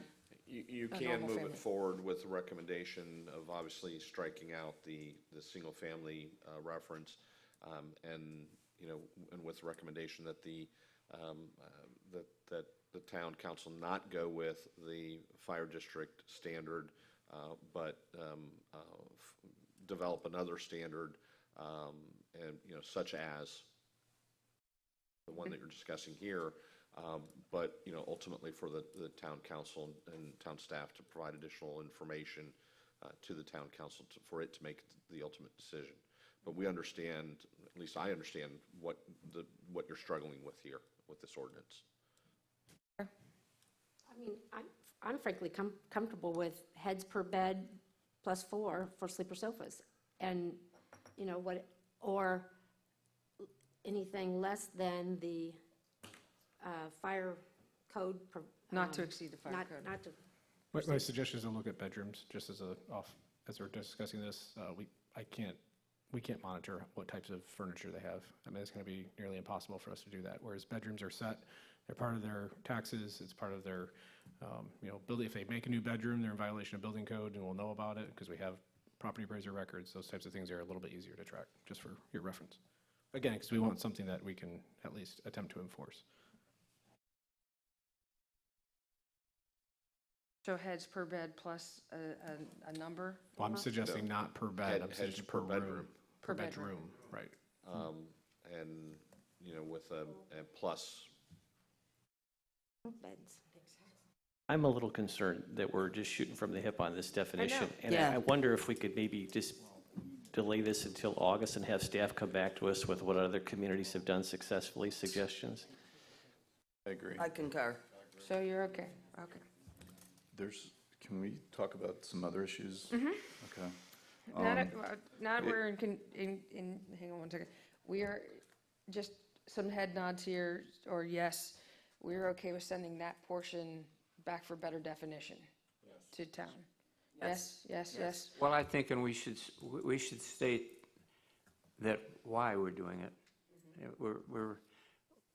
We're agreeing that we eliminate the family definition, but we don't accept the criterion of the fire Maximum protection occupancy. district. Right. Okay. And now I'm going to open it up to Scott for, he found a couple other errors in it he would like to address. Well, just so we're concurrent, the Lee County tax is 5, not 3. The Florida state tax is 6.5 now, with that half percent for the school district. I'm sorry, where are we? I'm on page 58. Oh, and, okay. I'm sorry, I got this second. I think it should just say as in effect from time to time. The other thing, the number D, letter D, signed rental contracts or income tax returns. We're a fifth of the way through the 21st century. We're not getting signed rental contracts anymore. People book on Airbnb and. Again, I want to reiterate that the section you're discussing specifically is pre-existing, so the requirements are different, frankly. So yes, we could discuss some of the verbiage, but I just want us to make sure that we're wading into that section very cautiously because it changes a grandfathering in Okay. requirement, right? So the pre-existing, again, are essentially weekly rentals that were in existence prior to the town implementing essentially a short-term rental that separated out between weekly and what we call the monthly, which is still weekly, but you can only do it once a month, right? So for a refresher course, we use the term weekly. You can rent every week of the month, as long as it's a minimum of 1 week. For the monthly, it's 1 week per month or more. You could rent it to the same group for 3 weeks, but it's got to be a minimum 1 week, and it can only be rented one time during that month, okay? They are in a zoning district, like an RS zoning district, that doesn't allow the 1 week rental multiple times, but they continue to do it because they every year re-register with the town. There are several over the years that have fallen off because they did not register, they did not provide the documentation, or under this, they did not rent it weekly. So I just want to make sure that that you guys are aware when you're discussing that section is specifically for those, what I would call, I guess, grandfathered in for the pre-existing ones. Now, you're correct, if there's incorrect references to 3%, those are easy to change. I would, just strike the percentage and just say the tourist development tax. But these are the criteria, the paperwork that we're looking for, that historically the town has collected to make sure that they're continuing to do that use and they haven't lost those grandfathered rights. So you're talking taxes, things of that sort, nothing Right, substantive. and And that is 2392, essentially, is what that section is. And then under 2393, the code of conduct, I mean, I'm all for letting the people know that there is a code of conduct. Typically, they're in the reference manuals when people check in, but if you look on page 59B2, the operator shall provide guests with a code of conduct and obtain the signature of guests. That's asking them a lot. Again, in this day and age of Airbnb, HomeAway, you would have to physically go out to the house and make them sign this. So I don't know how they can enforce this. But in today's day and age, aren't they also technically signing your lease documents when they agree to purchasing through Airbnb? They're technically signing and agreeing to your terms and conditions too as well. Then every property you have would have to have this code of conduct on there to cover yourself. I mean, I'm just trying to. And I think that was the point, frankly. I mean, it is the point. It's that we're trying to place upon the operators the burden and the responsibility for providing this information to their end users. I understand that, but obtaining a signature of the guest, that's kind of antiquated. When you check off, I know this because I just did one for guaranteed my daughter's lease for her first apartment ever. You check off when you do it electronically, saying you agree and you're consenting to this, and that's printable.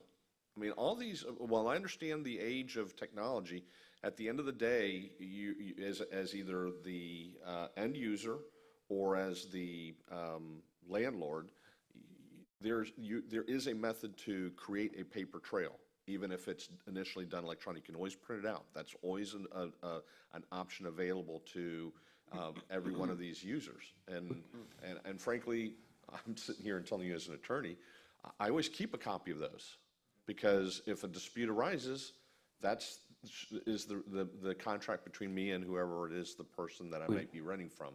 So I'm not saying that it's not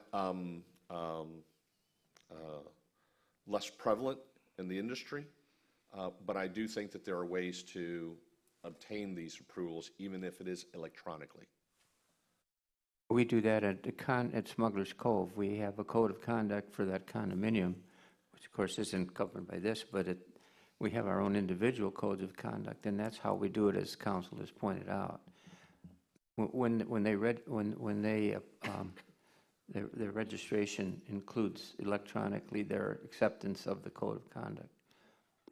But everybody doesn't do that electronically, though. That's to answer Scott's concern. It may not be electronic, But again, there's plenty of services and ways to handle that also Yeah. at the same time. And to your point, I think. And it protects the homeowner. And as far as that reference to the change in the tax, I think that could simply be taken care of by eliminating the reference to the percentages. Just say the Lee County Tourist Development Tax and the sales tax, whatever it is. It would be, you don't have to You don't have to put the percentage, just eliminate it. Going back to Scott's point, if I may, I think there's a part of that sentence talks about the town shall provide it to them, and that's a portion, I think now that you're discussing it, is I've thought in the past that we should eliminate, not necessarily the responsibility of the renter or the short-term rental agency or whoever's renting the property. They have to provide it to the people renting, but the town shouldn't be responsible for having to provide them a form that says the code of conduct, and that's essentially what it says here. So I would like that to be removed. It's your responsibility to get it and provide it to them, but not always, because we don't always have consistent forms over the years. So that helps eliminate that inconsistency. And I don't think that's never been on a form, frankly. So you can put it on your form, work it into your documents, then it's not, then you don't have to worry about conflict with, I think to The your town point, form. the electronic documents versus paper documents. I'm striking that out. What else you got? That's all I've got. So we are in agreement that we are, and you've got some changes or some suggestions from Scott here on eliminating that tax, but just using, you know, the Absolutely. actual percentage, reference to the percentage. Yeah, we'll just, as adopted by, you know, so if it changes, it automatically would reflect that. And then if everybody, the operators are required to provide, which is just the section we were just talking about, Jason made a recommendation of removing the town shall provide operators with a printed version of it and get the town out of that. I mean, I'm sure it's available electronically. Okay. And I think in 2392, as I said before, once you arrive at the, how you're determining maximum occupancy, there should be requirement in the registry to include that into the application along with these other things that are listed in 2392. But we're sending them back to come up with some sort of Yeah. calculation for us. a little bit more Once you come up substantive. with that, to incorporate, so that the staff knows, when they're looking at a particular home, you know, what is there? Okay. Motion it to send it back? Is that what Can we summarize here what I got on my list? We're going to look and provide some examples, I guess, of the occupancy, the taxes and percentage numbers, which are outdated. But look at eliminating the reference to the town shall provide these documents. It's the responsibility of the people doing this. I just made a note to myself, I'm going to check that noise ordinance number and some of those other references. And then we just mentioned about reorganizing, because I think some of the confusion that Scott brought up is highlights. It goes into short-term rental, then it goes into pre-existing, and then it goes back into short-term rental and the code of conduct. So we may move those sections around just to make it flow a little bit better, if that's okay. Maybe not, Have a but we'll look at comment? if it's better. So Yes. that's what I have on my list. I was doing some research, and the life safety code says 2 per bedroom, 2 per bedroom. So even if you had 2 sets of queens or bunks or whatever, technically, in a 3-bedroom house, you could sleep 6, and then you do have the option of the, plus a sleeper sofa. So I think that's still very simple. 2 per bedroom plus 2 for sleeper sofa. Okay. Well, we're going to send it back to We'll them, look at it. and take that into advisement, plus any, look at some other places, because again, as you mentioned earlier, you could have bunk beds in there. Could be a very large Well, room in that's here. what they're saying. A room is 2 people, whether it's bunk beds or whatever. Yeah. I was in an Airbnb a few months ago where there were queen-size bunk beds.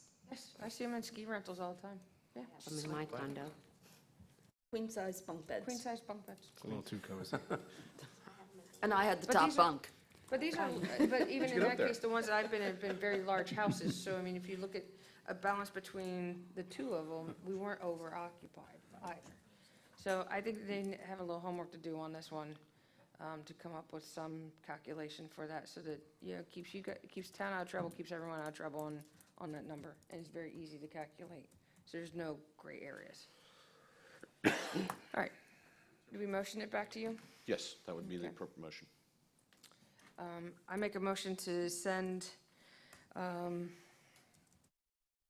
amendment to the LDC short-term rental to strike through the definition of to the word family, to look at a better or another calculation for maximum occupancy, and to remove specific reference to a specific percentage and reference just the tax name, correct? Yes. And to look at eliminating where the town provides, Code of printed conduct. version, but I was looking for a specific Code of conduct.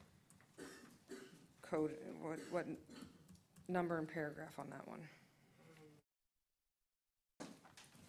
I just referenced the town providing because it may be in there twice. That's I don't fine. know if The it's town providing the code of conduct, a printed version of the code of conduct, And reorganize as may be and necessary. reorganize As may be necessary. as may be necessary. Thank you. I second. All in favor? Aye. Aye. Anyone opposed? Say nay. Passes 7-0. 7-0. Okay. Moving on. Next public hearing is, Do we have to have public hearing on the last one? that was a public hearing, wasn't it? No, it was an administrative public hearing. We don't have to have public hearing? We have to have It was a- public, It is Well, public you're, hearing. they don't need public hearing if they're sending it back because you're going to come back. On the Last proposed one. ordinance, no, it's coming back to us, So so it's there's not- no need for, But we'll do it. obviously, so anyone who may be listening out there in the audience or in TV land who's interested, it will come back before you and be placed on, appropriately noticed in an agenda to come back before you all at a future date. So there will be a public hearing before it moves forward. do we need to take a quick break? Are we, good? All Okay. through. All right. Next public hearing is on variance 20190038, the Schroeder roof over dock variance. And I'm sorry. Yeah? Before staff starts, any ex parte Any communications? ex parte communications on this one? I have none. Site visit. None. Site visit. Thank- Site visit. Good morning, Sarah Probst with Community Development. Kurt Schroeder, owner of 405 Harbor Court, is seeking two variances, one from Section 2674-3D, design criteria, and one for 2674-2, setbacks. Section 2674 is for boathouses. The applicant constructed a roof over his dock and is seeking these variances in order to allow the dock with the roof to stay. The code does not allow a roof over a dock unless the structure is a boathouse. A boathouse is defined as a roofed structure constructed over or adjacent to water to provide a covered mooring or storage place for watercrafts. Section 2674-3D design criteria does not allow decking under the roof of a boathouse that exceeds 4-foot walkways, and the entire area under the roof at 405 Harbor is decked. Section 2674-2 setbacks requires a boathouse to be set back 10 feet from a property line. The roofed dock at 405 Harbor Court is 5 feet from the property line. Prior to construction of the dock, the applicant sought advice of staff, and staff reported that he was told that roofs over docks were not permitted. The applicant has indicated that he believed staff's response to mean that he did not need to seek a permit for the roof. The applicant submitted an application for a dock without a roof. The dock was constructed per plans and completed without a roof. After the construction of the approved dock, the applicant constructed a roof over the dock, at which time code compliance received a complaint and issued a notice of violation. Staff has received a phone call and 2 emails from 431 and 401 Harbor Court in support of the dock with the roof. The applicant is also here to answer any questions you may have. Any questions of the town? Clarifications? I have a question. How long has it been on the books that you can't have a roof over a dock? As far as I'm aware, it's been in our code that It's not that it's written so that roofs can't be over docks. It's written so that the only time when a roof over a dock is permitted is when it's considered a boathouse. And I believe that that's been in effect since our ordinance was adopted. We don't even have boathouses anymore. We do? We have Yes. enclosed boathouses. Not enclosed boathouses. I believe we have open boathouses. We have covered boats with walk-arounds. That's considered a con- boathouse okay. per our code. That's the Okay. definition. Okay. Because I believe unless you were having a boat under the covered area, you could not have a covered dock on water Yes, that's correct. since like 1989, because I think I was the last one to get a permit for that. But I recall that. It couldn't be, because people were enclosing them and making them living spaces. Right, I think what the section of the code talks about non-conforming boathouses, and it seems to me that it was trying to address that exact thing as people were enclosing them, and then they were meeting a dock setback, and then adding something to them, then adding something to them, and then they're becoming non-conforming, so. And I think roof is defined, isn't it, somewhere? It's permanent. Means a permanent roof. Yes, sir. Has this, we have a lot of non-permanent roofs. Yeah, so- we have covers. We have canopies, they Yes, call them. canopies. But And- those are non-permanent Yeah. structures. Right, Okay. But they're not, they don't require a permit. That's correct. yeah. But a physical roof does. Yes. Right. They blow away during storms anyway. Any Or clarifying lift questions up the before I whole call dock. them up? All right. I have a question. Okay. I don't want to digress, but yesterday, the town council remanded the Leaky Tiki petition based upon the quality of the applicant's application. And the one that was cited by Councilor Hossafras was the reason for request, and then the property qualifies for a special exception because, and it said direct these statements toward the guidelines in the LDC. On page 78 of the current applicant for us, there's a question that says, explain how the property qualifies for a variance. Direct this explanation to the guidelines for decision-making in LDC section 3487. I don't want to put our poor council on the spot, but does council determine this answer is complete so we don't spend a lot of time on this before the council then decides otherwise? Well, as was discussed yesterday by the town council, you have various options. You can make a determination if you believe as a body as a whole that you have insufficient information as a threshold matter in the application to move forward with the application. So if you were to do that, again, kind of like with some of the other items, it would be remanded to staff and to the applicant to provide more information, because, without that, you can't have a substantive discussion about the merits of the application. Conversely, so that's one option that you have available, which is essentially the option that the town council exercised yesterday with the Leaky Tiki application. Or two, you can move forward with the hearing, bring the applicant forward, and have the applicant address those very specific criteria in the code here today, and hear from him or her or it directly as to whether or not that criteria has been met. Well, I think there's also, if you read in here, to suggest that there was a determination by the town whether or not that was a sufficient answer or not. If you read in the conditions that granting this a variance will, on the injurious piece of that, which is specifically the question that you're asking about. Right, so the staff, and I think on the piggyback of the Leaky Tiki, honestly, that applicant could have said, no, I think my application is as detailed as you're going to get, make a vote up or down. They gave him the option, right? He took it.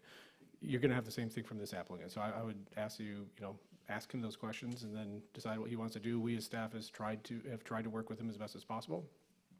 At times, applicants want to move forward with things, and this is their best effort, then that's their best effort, and we'll, you guys will judge it based on that, unfortunately. I can't make them fill out more application, more information. And I We would- try. I Nor would nor like- can the LPA. Yep. Nor can the LP, can but we. I you can would judge like- it based on what you have. I would like to point out that I did have this conversation with the applicant. He did ask me, he said, are my answers adequate? He had some concerns about his answers. I said that I didn't feel they were adequate. We discussed it via email, and we discussed it over the phone. He attempted to provide additional answers that might be responsive to the code. In this instance, I'm not sure if there will be, but I think that you are welcome to ask him if he has any additional information, but this was discussed with him. That's much appreciated. I just wanted to send the message to council that we are sensitive to making sure the application is complete. So thank you. And I appreciate it, because we are too, and sometimes I think we get looked at as, why did you allow this to go forward? But ultimately, they have the right to come before you with whatever information they provide. I sympathize with you. Yeah. Thank you. Okay. Any clarifying question? Go ahead. Just possibly in your negotiations with them after it was brought forward that the roof was existing, was there any communication about the homeowners reducing the setbacks so that they would at least meet the setbacks if it was to be considered to allow for the roof? Was any of that? That was not discussed. Okay. Because, I mean, the problem is they've created a bigger issue by not meeting the setbacks, which would be required for something to have a roof over, so that makes it. Any other clarifying questions for them, for the town? All right. Anybody here from the applicant like to speak?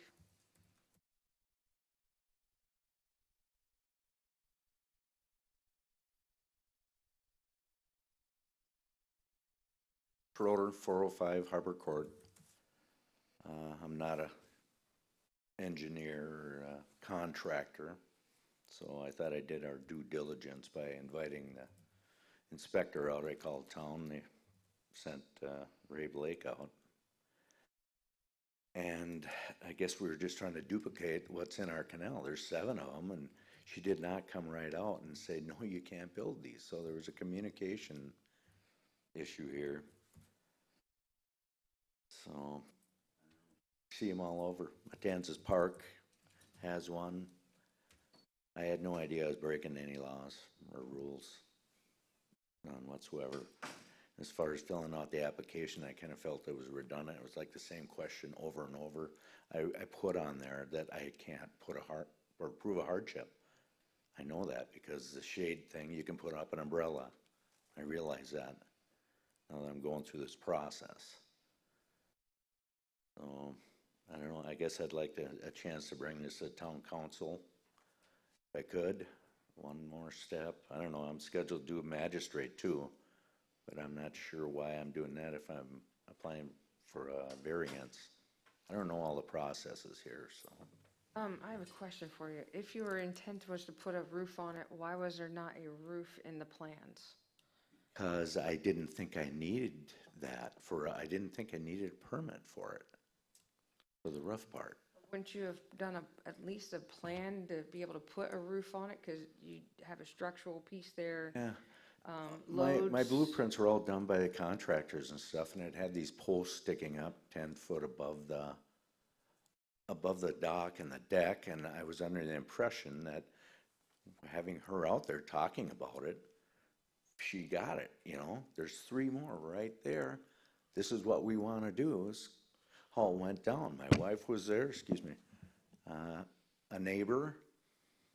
I don't know, we're all on the same page except for Ray isn't, and didn't work out. Well, could those have been grandfathered? Well, no, because you No. just put them in. No. You just put them in. It's a brand new Mine, dock. the other I mean, ones have the been ones there. The neighbors he's talking about. Oh, yes. They've And been there. They've been there, and the fact that they're there doesn't really have any relevance to this, in my view. Because they could be valid. They may be grandfathered, or they may have also obtained variances. Yes. And as a matter of law, Yeah. is each one of these variance applications, irrespective of what the variance application is, are to be treated individually. And just because a variance has been granted for something similar in the past does not mean that you are required or should even consider that. Does the particular item before you right now meet the criteria in the code for the granting of a variance? And that's the decision before you, based upon what you've heard and what you have before you in the staff report. I have as far as the side yard, or the reference to the adjacent property, there's a provision, is there not, in the code somewhere that allows the neighbor to sign off on that? I know when I built my dock, because my lot is like a pie, and I have a huge front lot and a small area on the water, a dock couldn't be built closer than 20 feet to the extended side yard of the neighbor. But there was a provision in which the neighbor signed off, and I was able to put my dock right on the property line. Yeah. So that provision, I believe, applies to docks, so the problem that we have here is he's in between, right? So he's either a boathouse or he's not a boathouse. So he is with a roof structure, essentially a boathouse, but that provision does not apply for boathouses. But he's within So it's either code right become now. not a boathouse and meet the provisions of the dock requirements. If he just had a dock, it could be okay, but if he wants it, okay. So we're all clear. He came in and he applied for and obtained a permit to build a dock. Okay. After he built the dock, and it was CO'd and approved as a dock, a roof was then put on top of it, which converted it into a boathouse. And under the code, boathouse is, as staff indicated, not authorized. And so It for the record, started he off does as a boathouse, the would dock. be in a different story. That's correct, because if it had been submitted as an application for a boathouse, staff would advise the property owner that that was not allowed. How much time passed between the completion of the dock and the roof going up? Oh, I would say 2 months. And so when did you meet with Ray? Before you put the dock? Before we started anything. Before you started We did a anything? seawall, the dock, and a pool, Okay. you know? We didn't think we were doing anything wrong. How did the complaint against your roof come to the attention of the town? Was it due to a complaint or just? I just found out yesterday it was a neighbor. A neighbor complained. I'd like to find out who, because I wish they would have talked to us before they did this, you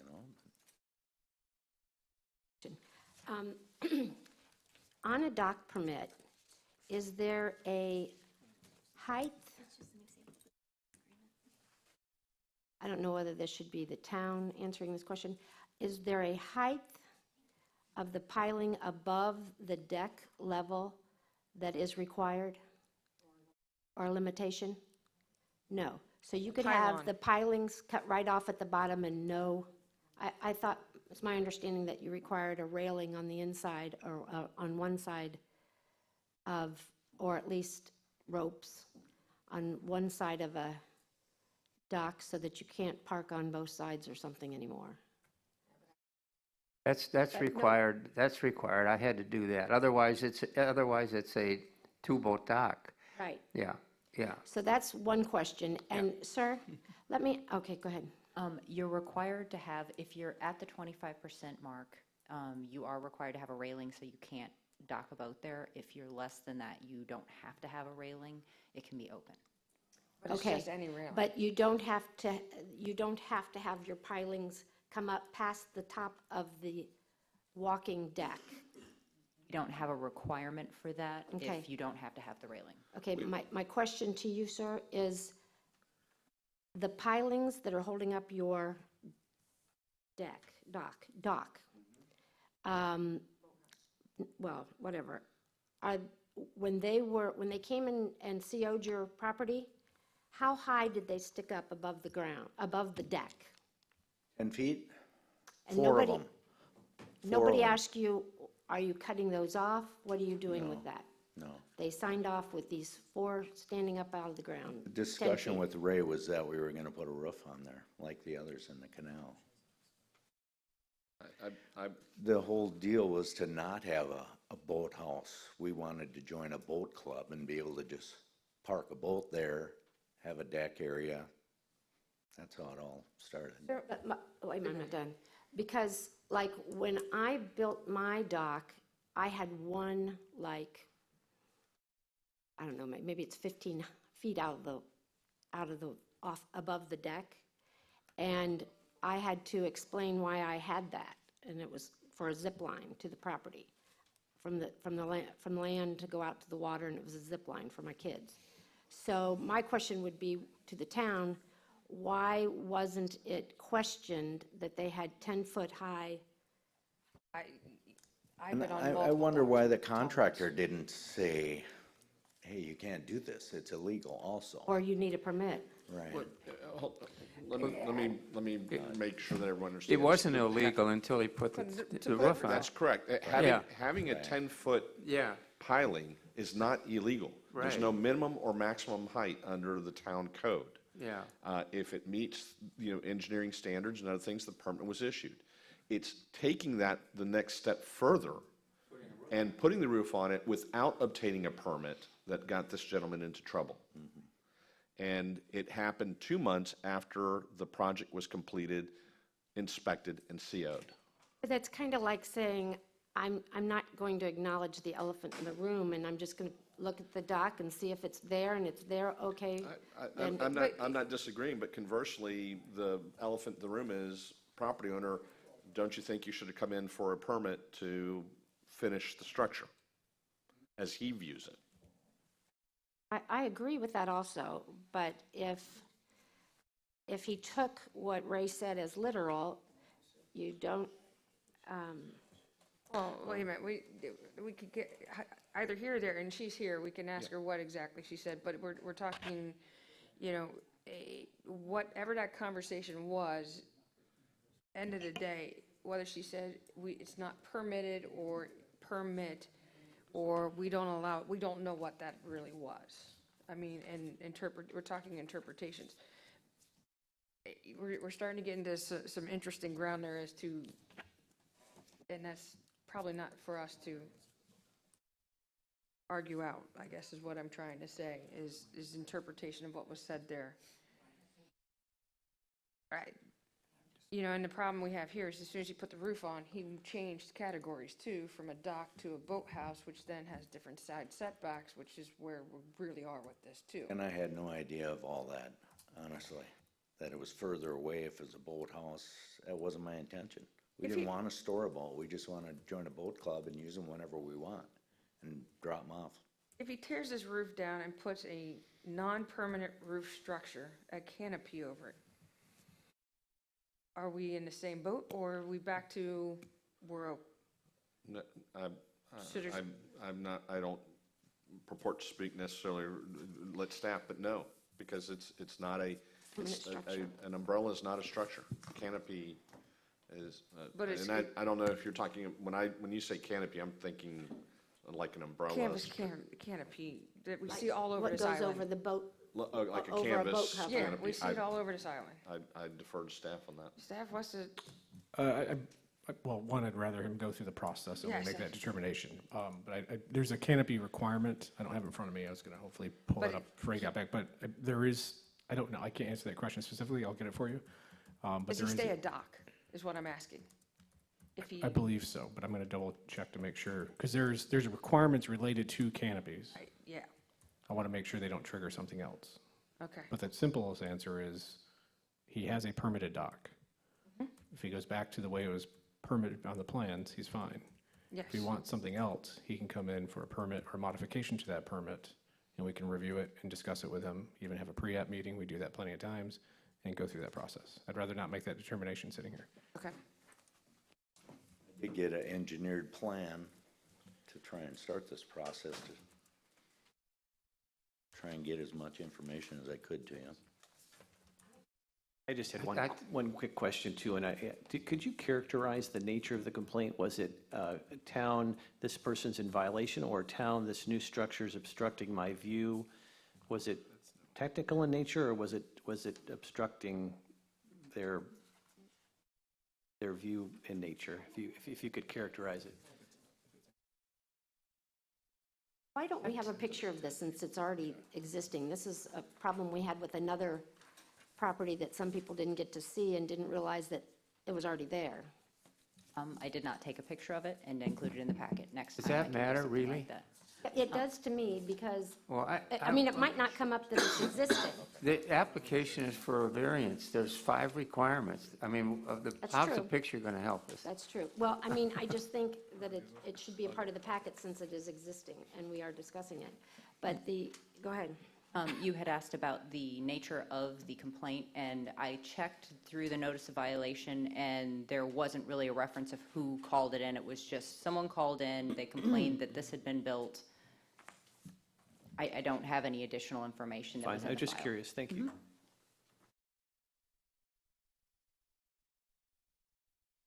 Get one? Is it coming this way? And I would like to state that an additional gentleman has said that he did call me. I don't know that it reached my This is in our voicemail. It may packet. have gone to a different voicemail because I This don't is in have a our packet. record of it. But he is going to speak also. These drawings are in our packet too.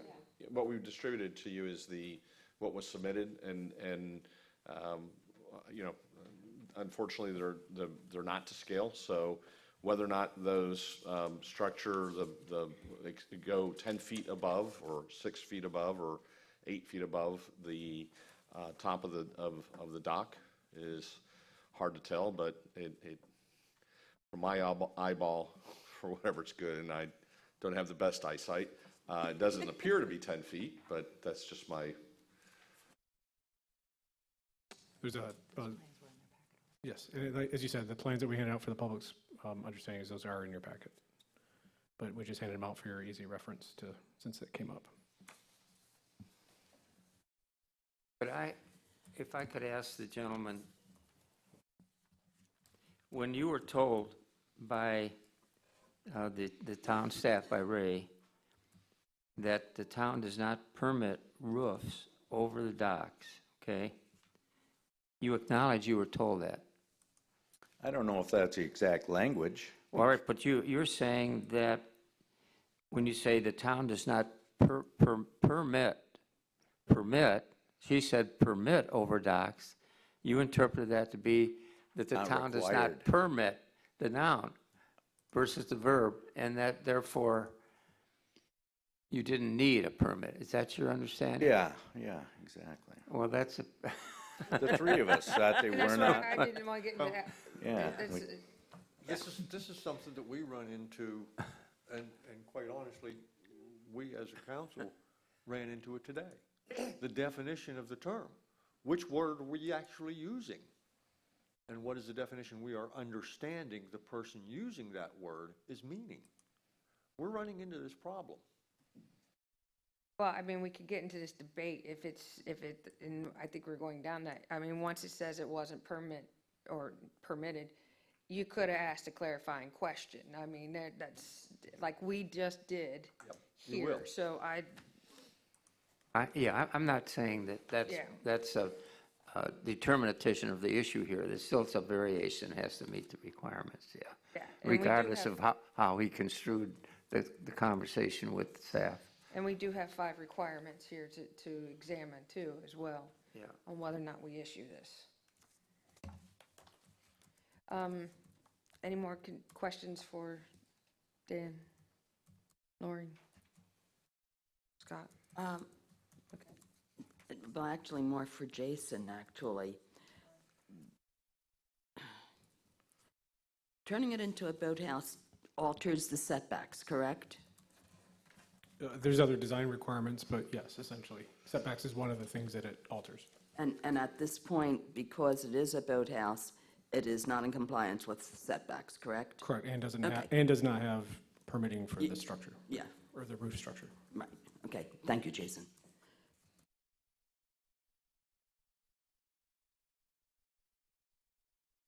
clarification as far as if we take the roof off, he's good to go with everything he has. If he returns the structure to the way it was permitted, The way it was permitted, he's good to go. he can have what was permitted. And if he puts a temporary canopy on, that doesn't affect any of the setbacks, nor is it required a permit What I said to before. allow him to do it. What I said before is I'd rather go through the permitting process and determine that. I don't have that in front of me right now related to the canopy. There's a different set of regulations for canopy, and I haven't had an opportunity to look that up, but I don't want to confirm that and be incorrect. So, no, I'm not going to put on the record that he's fine with a canopy right off the top. All right, just one other question. In your application, you mentioned there are several others on that canal. And you mentioned the fact that with various things, you've not made a determination that all of them are legal or any of them are illegal at this point in time. Are you asking staff? Yes. There's been no determination of legal or illegal on other structures on that canal, no. I have no, Irrelevant. If I may, whether or not Yeah, any yes, other doesn't one is matter. legal or not has Doesn't no matter. relevance to your discussion. If this gentleman or anyone else wants to report a structure, then our system, our code compliance system is complaint driven, and that individual or persons, whoever, will take them and we'll investigate and make a determination as those complaints come in. But whether or not one exists down the street or not, or even in the same canal, is not a legally permitted basis for you all to make a decision to recommend yes or no to the town council on this application. Any questions? Okay. Anybody here from the public to speak? Yes. Please, you can first state your name for the record. My name is Ed Scott, and I live at 412 Harbor Court, directly one house over. I have a corner lot with a perfect view of his property.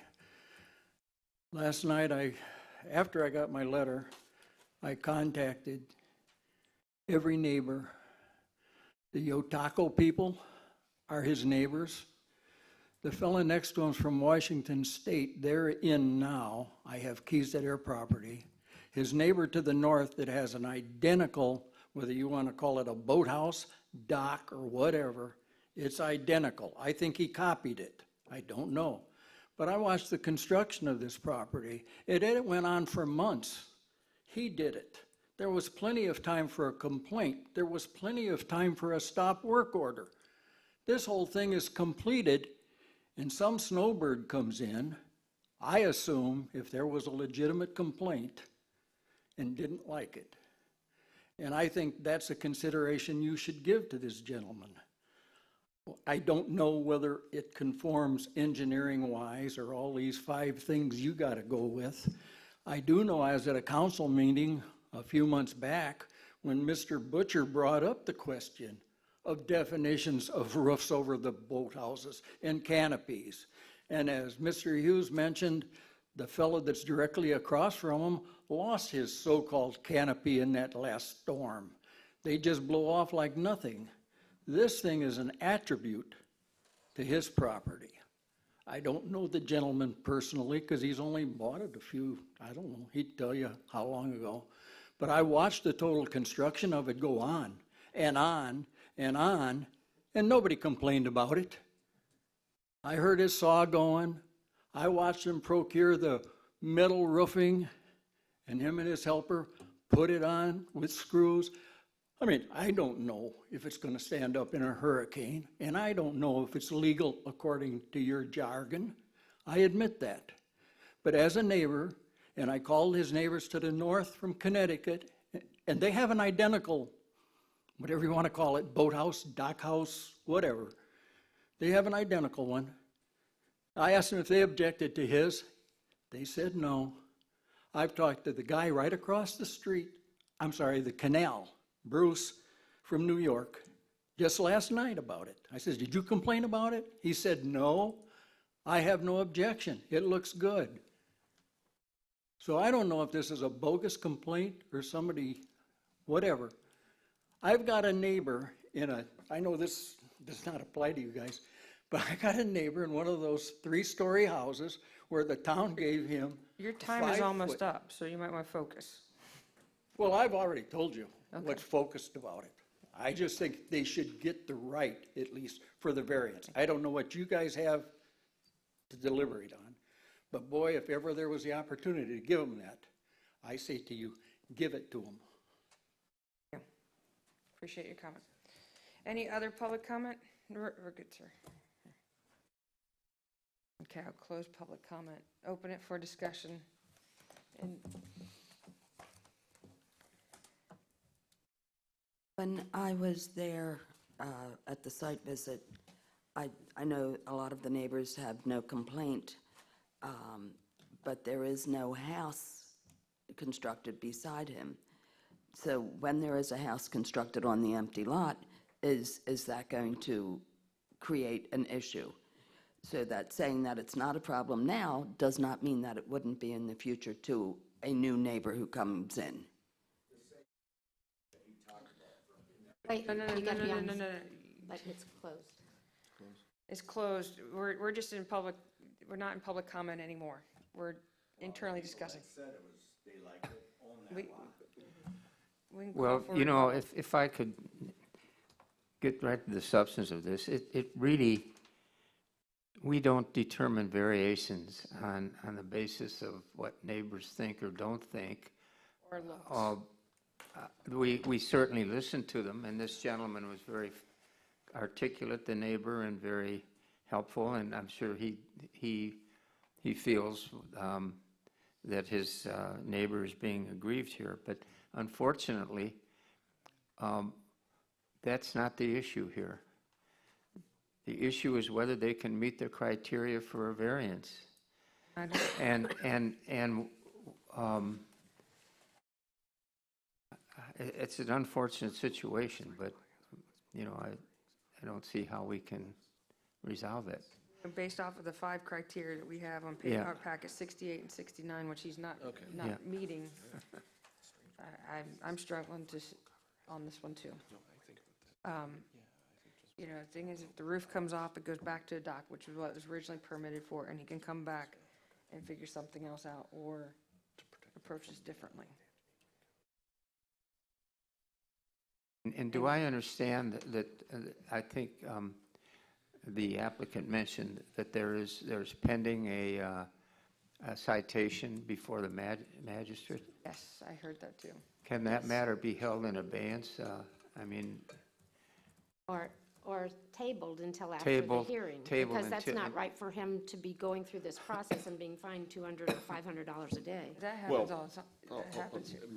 Keep in mind, hold on, Those are two different- to your, depending upon when the item appears before the special magistrate, as well as when this item gets, when we do know that we're in, coming up on town council and LPA hiatus. So the earliest this item could move forward is going to be the first meeting of the town council in August. To the point of the special magistrate, the special magistrate has to, under our code, has to give the property owner a reasonable time to come into compliance before the code fine will begin to run. So certainly, to the extent that this moves forward with a recommendation or approval or denial, when the item comes before the special magistrate, we will advise the special magistrate that the applicant is in fact, the property owner is in fact applying for a variance to bring the violation into compliance, and that's the only way that the property can, short of taking off the roof. And for the special magistrate to take that into consideration when determining a reasonable period of time to come into compliance. I do believe that under the code, the maximum time frame is 30 days, but someone can apply for additional time, and the special magistrate can also consider that as long as they're working. I mean, if they're working toward compliance.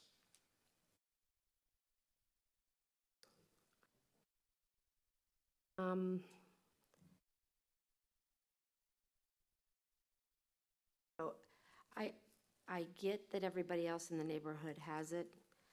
Unfortunately, there are rules that have to be followed.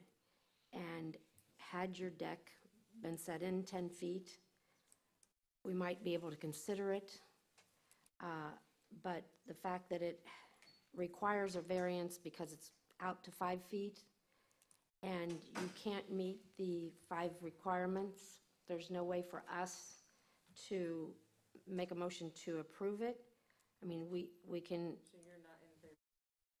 Well, what I'm just saying to them is that they have the option for us to turn you down and still go to town council to be heard, can't they?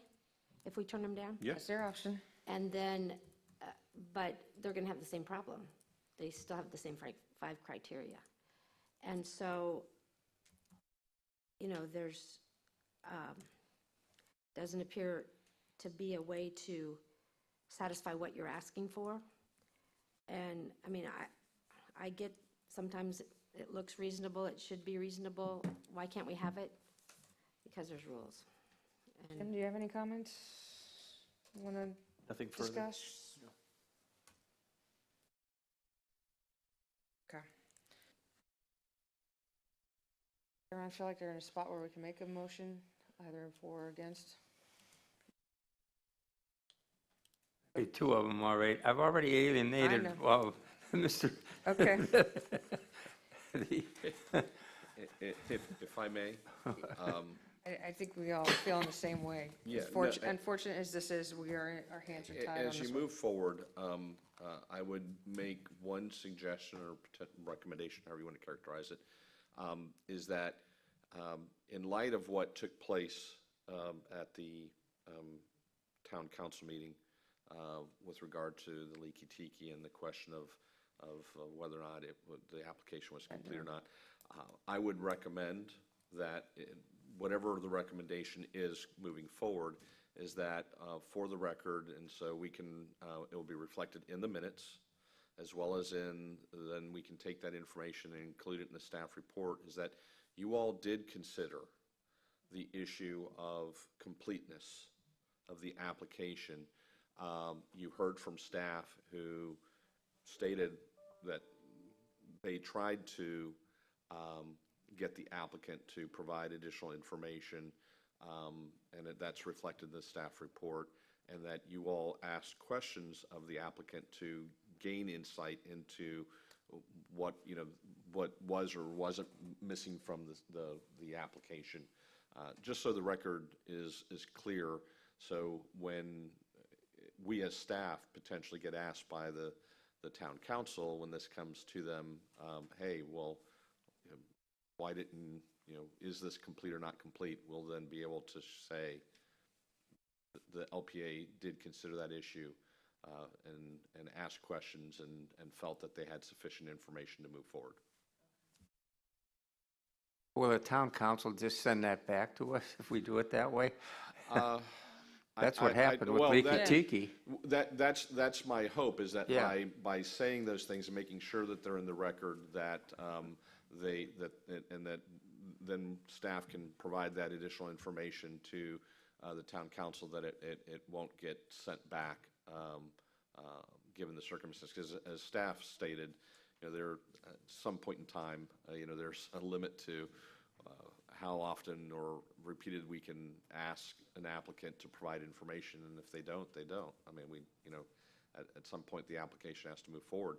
But that also factors in to your decision-making process here, whether or not you have enough information in the application or that you heard to make a determination to approve it, and that the criteria have been met, and if they're not, then to recommend denial, as the case may be.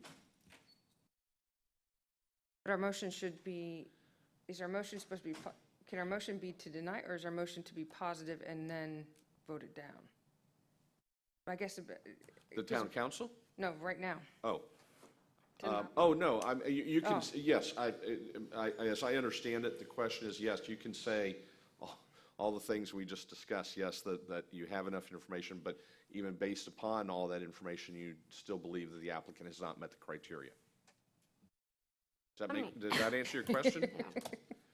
No, but that's okay. I have one other question. My understanding is it's a 50-foot lot, and the dock deck boathouse is 35 feet along the seawall. And so does one side come to a 10-foot setback, or is it kind of just placed in the middle? One side has a 10-foot setback. So the houseboat side does not? Is that what we're talking? The whole structure's the boathouse. The unroofed portion of the dock is 10 feet from the property line. The roofed portion of the dock is 5 feet.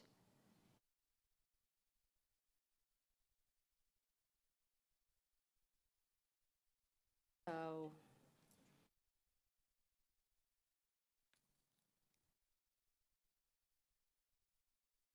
Where are you trying to go? Trying well, to figure out. I'm just trying to figure out that it says, the numbers are odd because on the top it says 15 feet and then it says 25, 20. And so I'm just kind of checking because it does look like it is required a handrail. But so I'm wondering if they could bring it into compliance and have a 10 by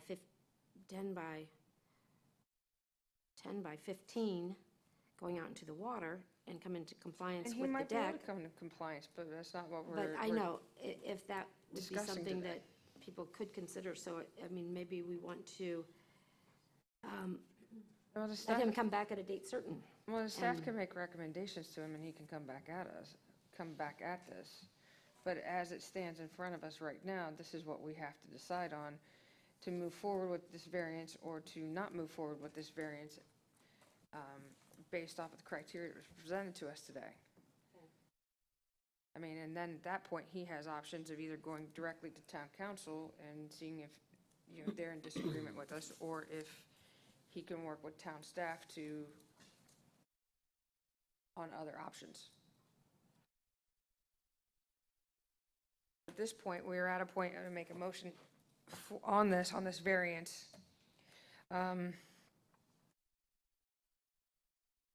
Yeah. I understand we have I'd two like to make- two yeah. options here.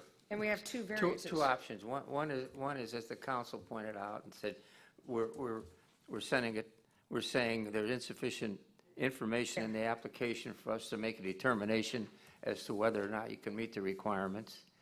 Or alternatively, we can say, well, we know enough about this. It doesn't matter really what they say in the application.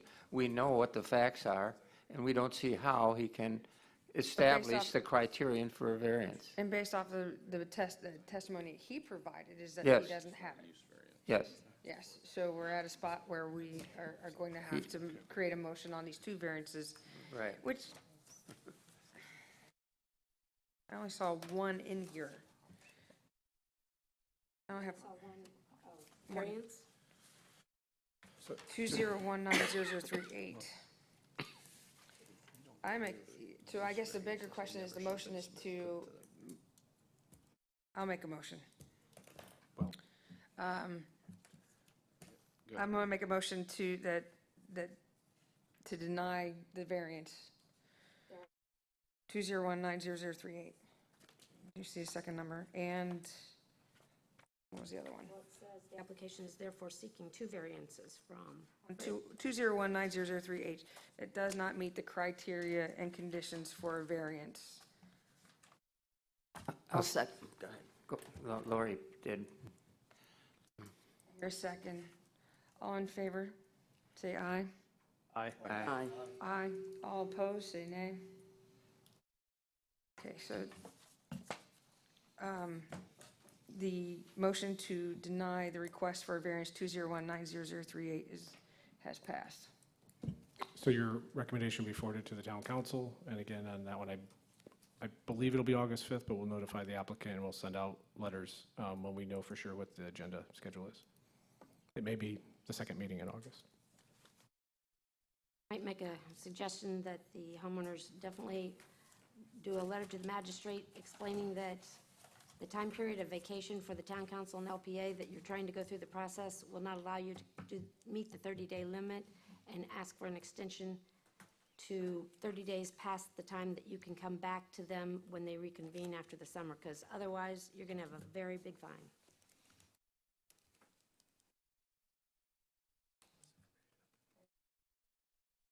All right. Next, we're opening up the administrative agenda. Let's take a 5-minute break before we do that.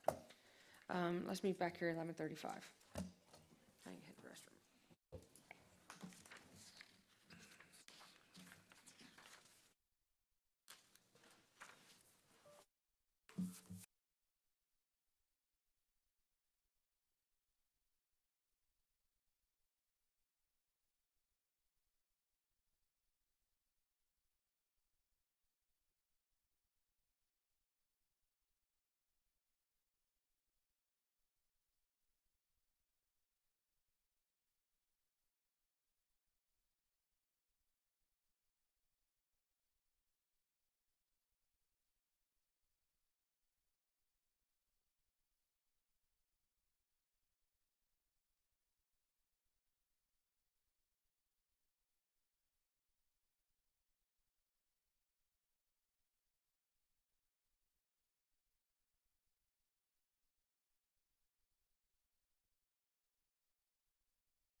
So moved.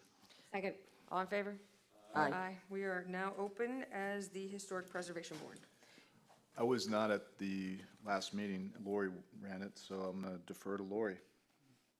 Thank you, Scott. Okay, it was a very brief meeting. There were only 4 members present, and unfortunately, due to technical issues, we were unable to take the phone in from Susan, so there were only 4 of us in attendance. Is that a quorum? for I'm you sorry? guys? Is that a quorum for you guys? 4 is a quorum, yes. Yeah, the rule is if we need 4 people physically here, and then we can add other members via conference call.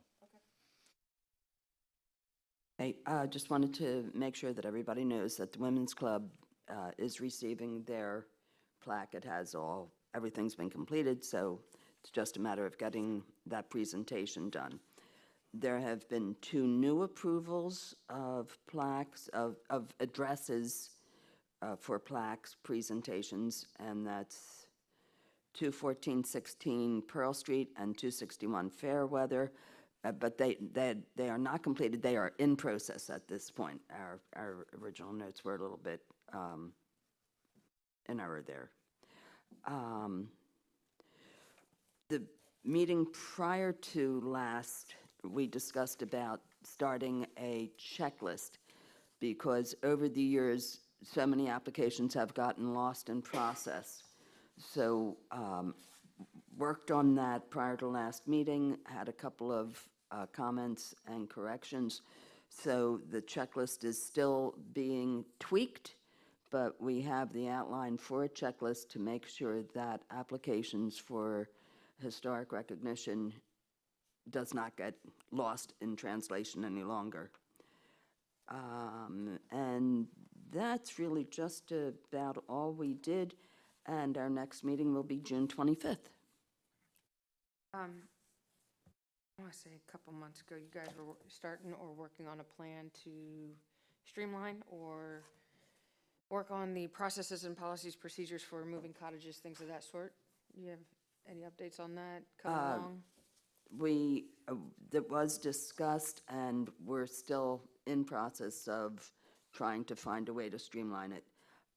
Our newest member, Beverly Milligan, is working on that right now and has some really good ideas about that.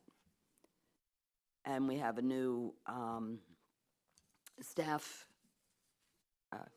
liaison. You're attending the meetings too? Yes. Okay. Well, good. Yeah. So you're getting good resources and good help? Yeah, and I think we're really moving forward in a couple of directions, obviously at a slow rate, but definitely in a positive way.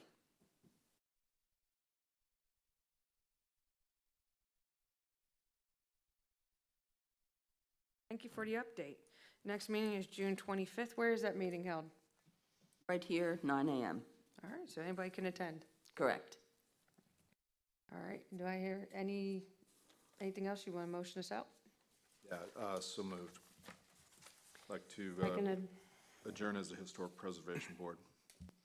Second. All in favor? Aye. We are reconvened as the LPA. Starting up with LPA member items. Tim, do you have anything? Nothing today. Okay, Jim, do you have anything?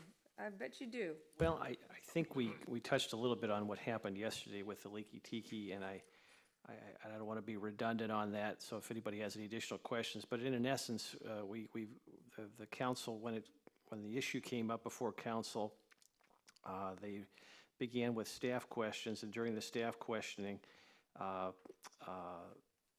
one of the counselors, the first counselor, Counselor Shamp, listed about 6 different code violations that she had concerns about with the Leaky Tiki, and then Counselor Hassafrost came up and she referenced the concern about the application being incomplete, and she then offered a motion to remand the application to staff and the LPA for proper process or preparedness.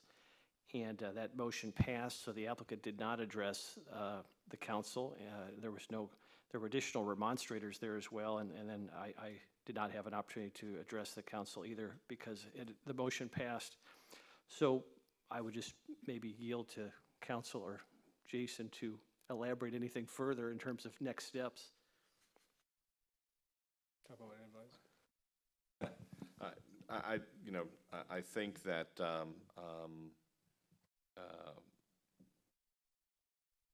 what happened was that the applicant came before you all for special, to amend the special exception to allow the business to have outdoor entertainment. What happened at the hearing is that questions were asked by the council about the other conditions of approval and whether or not the applicant was in compliance with those other conditions of approval that date back all the way to 1996. And therefore, they did not feel comfortable in moving forward with the application in the absence of additional information regarding those other items. And so they remanded it to staff to work with the applicant to obtain that information, bring the application back before you, because what it appears might end up happening is that the applicant is going to have to amend his application before you all to include additional items above and beyond just the request for outdoor entertainment. Because if the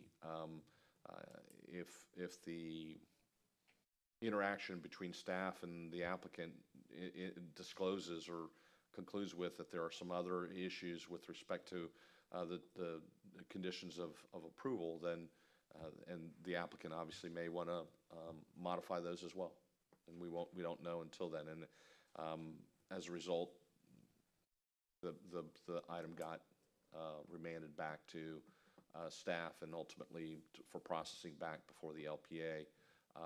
And until we have an opportunity to sit down with the applicant and address and identify those issues, far be it for me to be able to, look into the crystal ball and say what might happen. I think that's a fair characterization. I do think procedurally, though, what drove the motion was the incomplete application, which referenced back to this narrative statement piece as to reason for the request. And again, it's, as we discussed earlier, that's somewhat arbitrary as to whether it's complete or not, but council felt it wasn't, and certainly something we need to pay particular attention to as we go forward. Couldn't the council have acted upon that specific issue, though? Theoretically, Yeah. and they were just as you all decided to deal with the applicant that we just heard on the variance. I advised the council that they had the option to consider that, but I think that in deference or in defense of the council, they wanted to hear and have that information and give the property owner the benefit of the doubt, as opposed to simply saying, well, we're going to deny your application theoretically because you didn't provide this information in your application. And the specific item that originally was discussed was the applicant's failure on the form, the application form, to check off and provide the mailing list. And so the town We council. want to see the mailing list. Huh? It has been expressed by us that, to see the mailing, And that's the different, that might be the difference. And I shared that, and I shared that information with the town council. The town council quickly said, well, that's the LPA, that's not us. Okay, so. I got a letter. We don't want to ignore. You're not asking to ignore the No, mailing list. not We just ignore it. don't We need a just don't need copy of printed. it because of Well, trees. they, not only was the application form not checked off, but because they didn't actually have it in their packet, they felt, at least Councilwoman Hasselfrost felt uncomfortable with moving forward in the absence of that information. And I understand that. That's I get it. perfectly, But we also had like 2-3 people who did testify that they received those letters too. So, and hey, we all have our quirks. Well, not in quirks, but the things that we want to see. Yes. And how we want to see it, and that is perfectly acceptable and okay, and now we understand what, and so we'll pay more attention to it. So I was just saying, you'll probably see a broadened, my guess is you'll see a broadened scoped application that comes before you, probably to address, attempt to address the issues that the council members brought up. Okay. So may I ask if there were other variances that will need to be asked for based on things that were not complied with from 1992? We'll have to see. Oh, Th- so there's will we no- have a we don't list know. of those things that will be, There was in the town, in the minutes for the council, which some we saw, some we didn't, because the town went and visited the Leaky Tiki after our meeting and found, I think, either additional violations or clarified existing violations. So there was information that the council had that we did not have at I that see, time. okay. There's some unfinished, incomplete steps of related to construction that have ongoing that probably, yeah, I guess I'm putting words in people's mouth, that probably played a role in that. That is in the process of hopefully being completed. Life safety issues, that all of these things probably played a role. Was my this guess. because, was there a rush to push this through? Because No. it felt like it took forever for that application to get through first, let alone, was there, that, some of this stuff was missed and not No, I think addressed John, before they came in front of us. I think John explained it well in that the request was a very, very narrow in scope related to a condition that got processed and reviewed and discussed, came before you in between, and we knew that other things were ongoing, but they weren't necessarily specific to the request. And then between you, and that's what the memo that I drafted for the council was for, it wasn't to bring up a whole bunch of other issues. If I was getting questions about the relevancy of those, and how does that play a role in what they're asking for? And so I think with all that going on, that's probably what the culmination of that to the council. I'll give you a specific example that was discussed. There was a mention that in the original approval and the original site plan, the configuration of the bar was a particular way in a particular location, and as it currently exists, does not appear to reflect what was approved in the original site plan. So they may need to modify that. And so, as I mentioned before, the town council wanted to give the applicant, the property owner, the benefit of the doubt and not preclude them at yesterday's hearing from some of the issues being considered because they didn't have the information before them to make a decision, and therefore left with the alternative of a denial. And they just didn't feel, they wanted to give the property owner the benefit of the doubt, if that makes sense. And he appears to have chosen to take that and go off and do whatever he's going to do as a resubmittal. So there is no timeline on that. I think driving some of that timeline will be code enforcement issues or other building permits or other things that are ongoing. So, we'll see what happens between now and whenever. Some more? I guess I just want to bring up, because I still am shocked by the whole situation. I went to the special magistrate meeting or hearing where they had 71 cases. I was quite shocked by the amount of fines and liens that were going to go on properties. I think the top 5 were about $336,000 that were going to be liened against people. I find that scary. I found it very sad that a man came in with saying that he's just going to sign over his deed to the town because he can't afford to either tear it down nor meet what they're asking him to do. And I'm thinking, how horrible is this? I just think we need to look at our fees, see what is reasonable. I think we need to and have concurrent on top of fees. I think a remodeling fee should include all the remodeling instead of a handrail, a window, and a driveway. Remodeling instead of 3 consecutive things going. I think somehow we need to figure out a way for people to, I know that there are some that go around the process always, but my point is there are people, the one that brought it in, I guess, I'd never seen him before, but my thought process was to lose your house over a code violation is sad.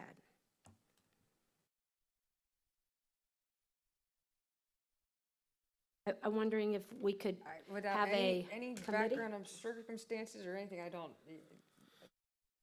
what happened there, I have asked for more information from the magistrate. I asked for a public records request to review some of this just on my own because I'm shocked by it. It makes me sick. And I would like, what I don't understand is that the town no longer provides TV or any kind of viewing of the magistrate, so people don't really realize what's happening. And the other thing is that the minutes to the meeting, the last set of meetings that are on the website is February of this year. But I'm still shocked by the whole thing. And I don't understand why the minutes aren't up to date. Our minutes or this board's Magistrates. minutes or the special magistrates? Special magistrates. That's I don't have an answer to that.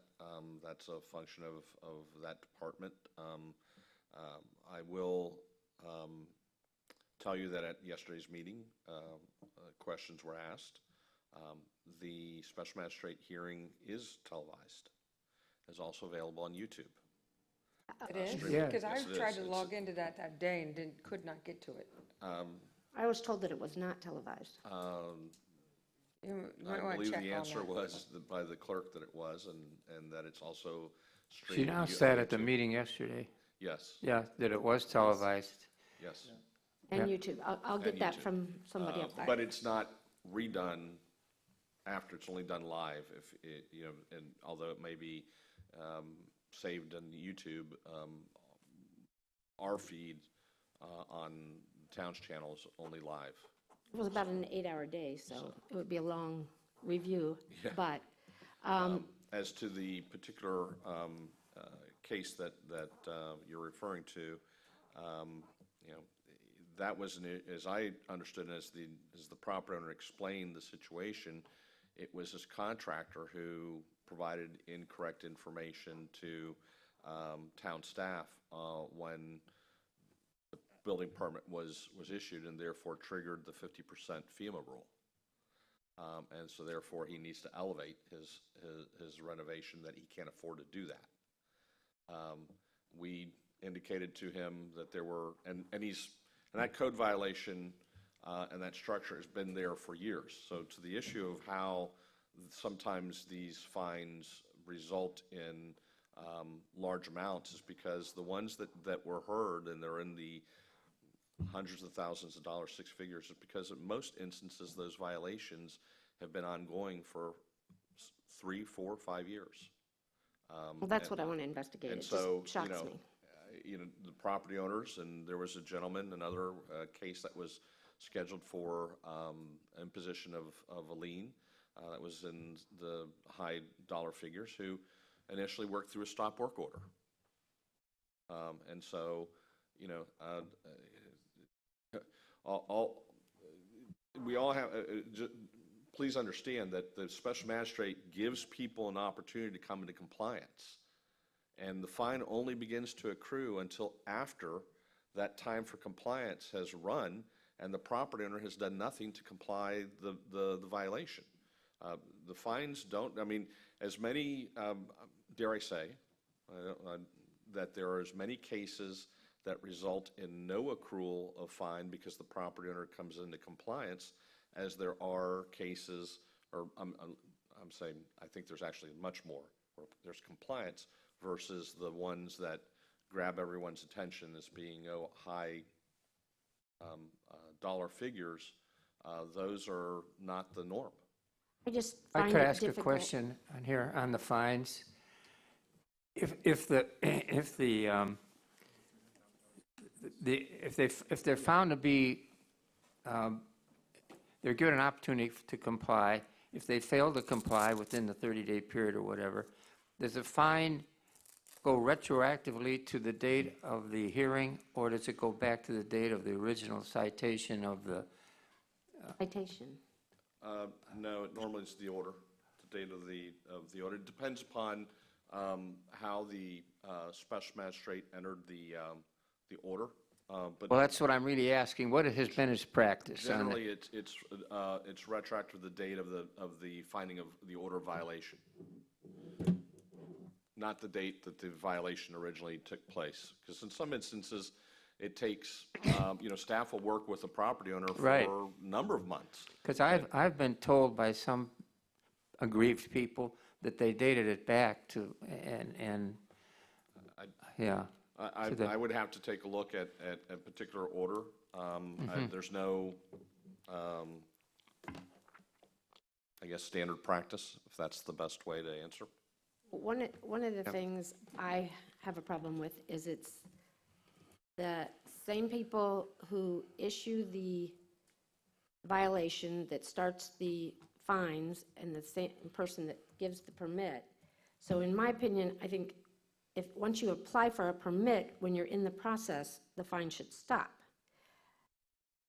But because the permit, they give them 30 days, and when they can't get the permit in 30 days because they don't come out in 30 days, they haven't met their obligations, so then they go back to being fined starting back then.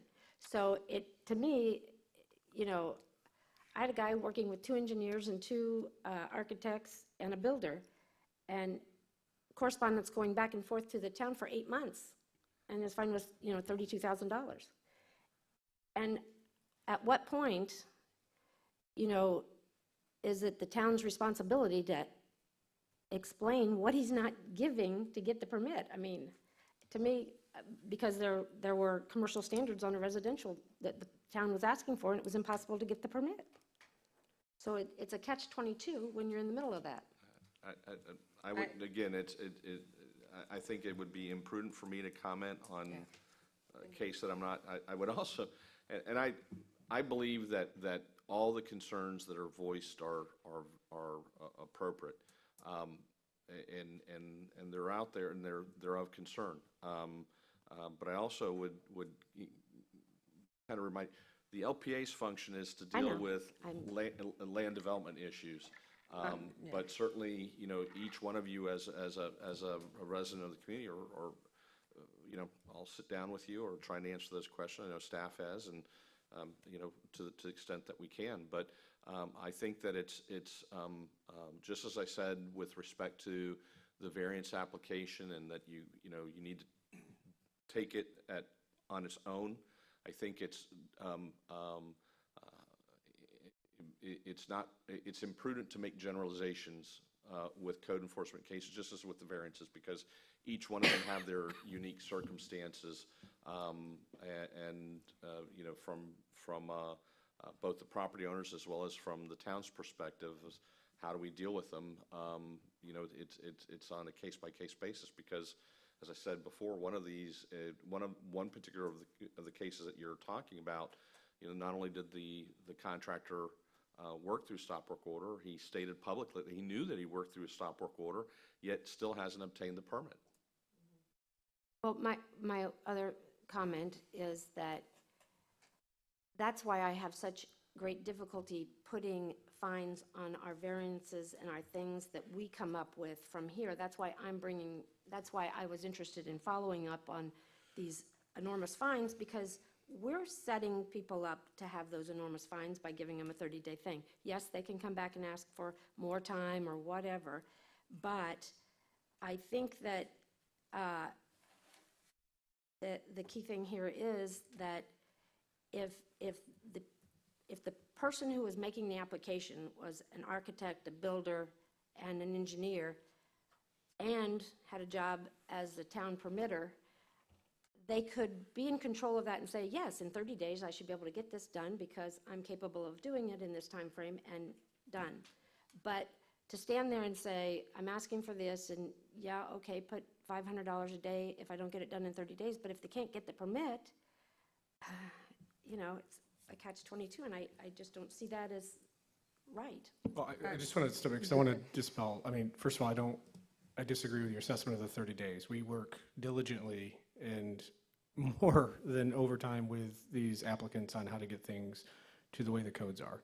Whether it's a function of the codes, whether it's a function of their abilities, whether it's a lack of wanting to comply, they don't like the rules, there's a mixed bag. So I don't want the public thinking, and frankly, I flat out disagree with your statement that they can't get it within 30 days.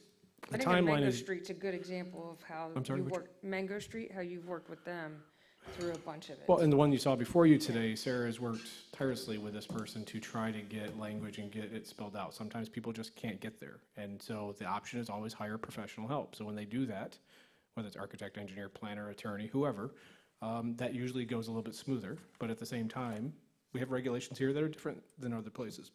Circling back to what is under your scope, some of these, and I think the recent ones, are related to development without permits, but also development related to the 50% rule of flood. We have a very liberal flood rule related to that 50%.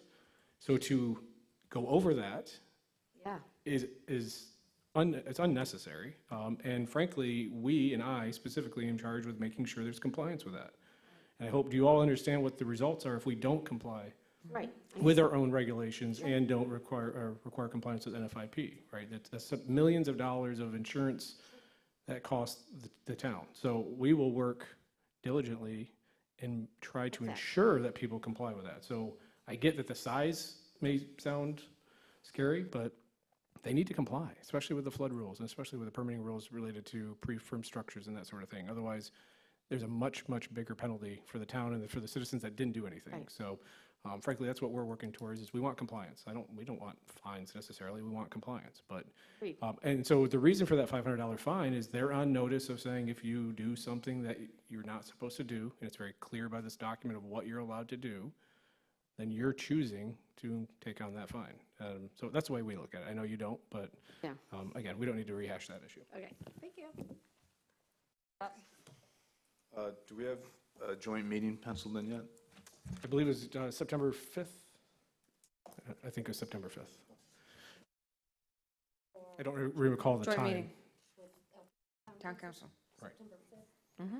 So at your August meeting, set your, or provide whatever, I think similar to what we did before, of what your items that you want to be on that list. Obviously, the longer the list, the less time we have to talk about each issue. So there may be some critical things that have come up recently, or if you want to continue moving down our kind of original list that we had, we can do that too. Are we gonna see anything out of that meeting? Well, we just saw the first one, the pools. What's from? Your August meeting, you should see a couple other items. Okay. And I think what we'll do is it's going to be a mixed bag, right? So you've got some items that we have clear direction on, and then there's a couple items that I think we'll end up bringing back to the joint meeting. Okay. Lori? Just a request, actually, to staff. When going through a packet and I close it and I go get a cup of tea and I come back to it, paging through to find, where a specific item is. I know I could use sticky tabs or dog ears or something, but could we do a pagination on each item, where each item starts? What? A packet Oh. page number for where each Like a hearing like a number table of starts. contents for each item? Yeah, for the hearings, like the first public hearing starts on page Gotcha. 32, packet page 32. I'll check. I think the way it's set up, we could do that. Yeah, that would really be great. I got you. So like so basically on the agenda, you could put, public hearing item number 1, page 7 or whatever it is. Okay. Please. Okay. That's all. No, I have nothing that hasn't already been brought up by other members. Okay. I have one thing for everybody. I don't know if you received yours in the mail. I received mine. No, Be sure to get it. I have not What is gotten that? mine. It's our annual disclosure notice. No. Do you Oh, guys yeah, want to- I received mine I received it. All right, I haven't No. filed it. We've got till what, June? July 1st to July file. 1. July 1st? Where can I receive one? Talk to, actually probably, who should they talk to? You Michelle? should have gotten one. No, it never came. Hey, this is the mine. first I one wa- I've I was received in away, 3 so they years. may not have forwarded it to me. Lee County. Annual disclosure notice. Yeah, you're supposed to when you get appointed, you're supposed to fill out a form saying you've been appointed, and that goes to the supervisor of elections. And generally, they're the ones who will send it to you, the request. If you have not, then certainly you can follow up with the city clerk or with the supervisor of elections office. Most of them will have a kind of like an office within the office that is responsible for this, and they'll direct you and make sure that you get the appropriate form. Who did not get one? Lori. She's the only one? You got one? Okay. Got in mail, yep. Huh, interesting. I was thinking maybe, I couldn't remember if you had been reappointed.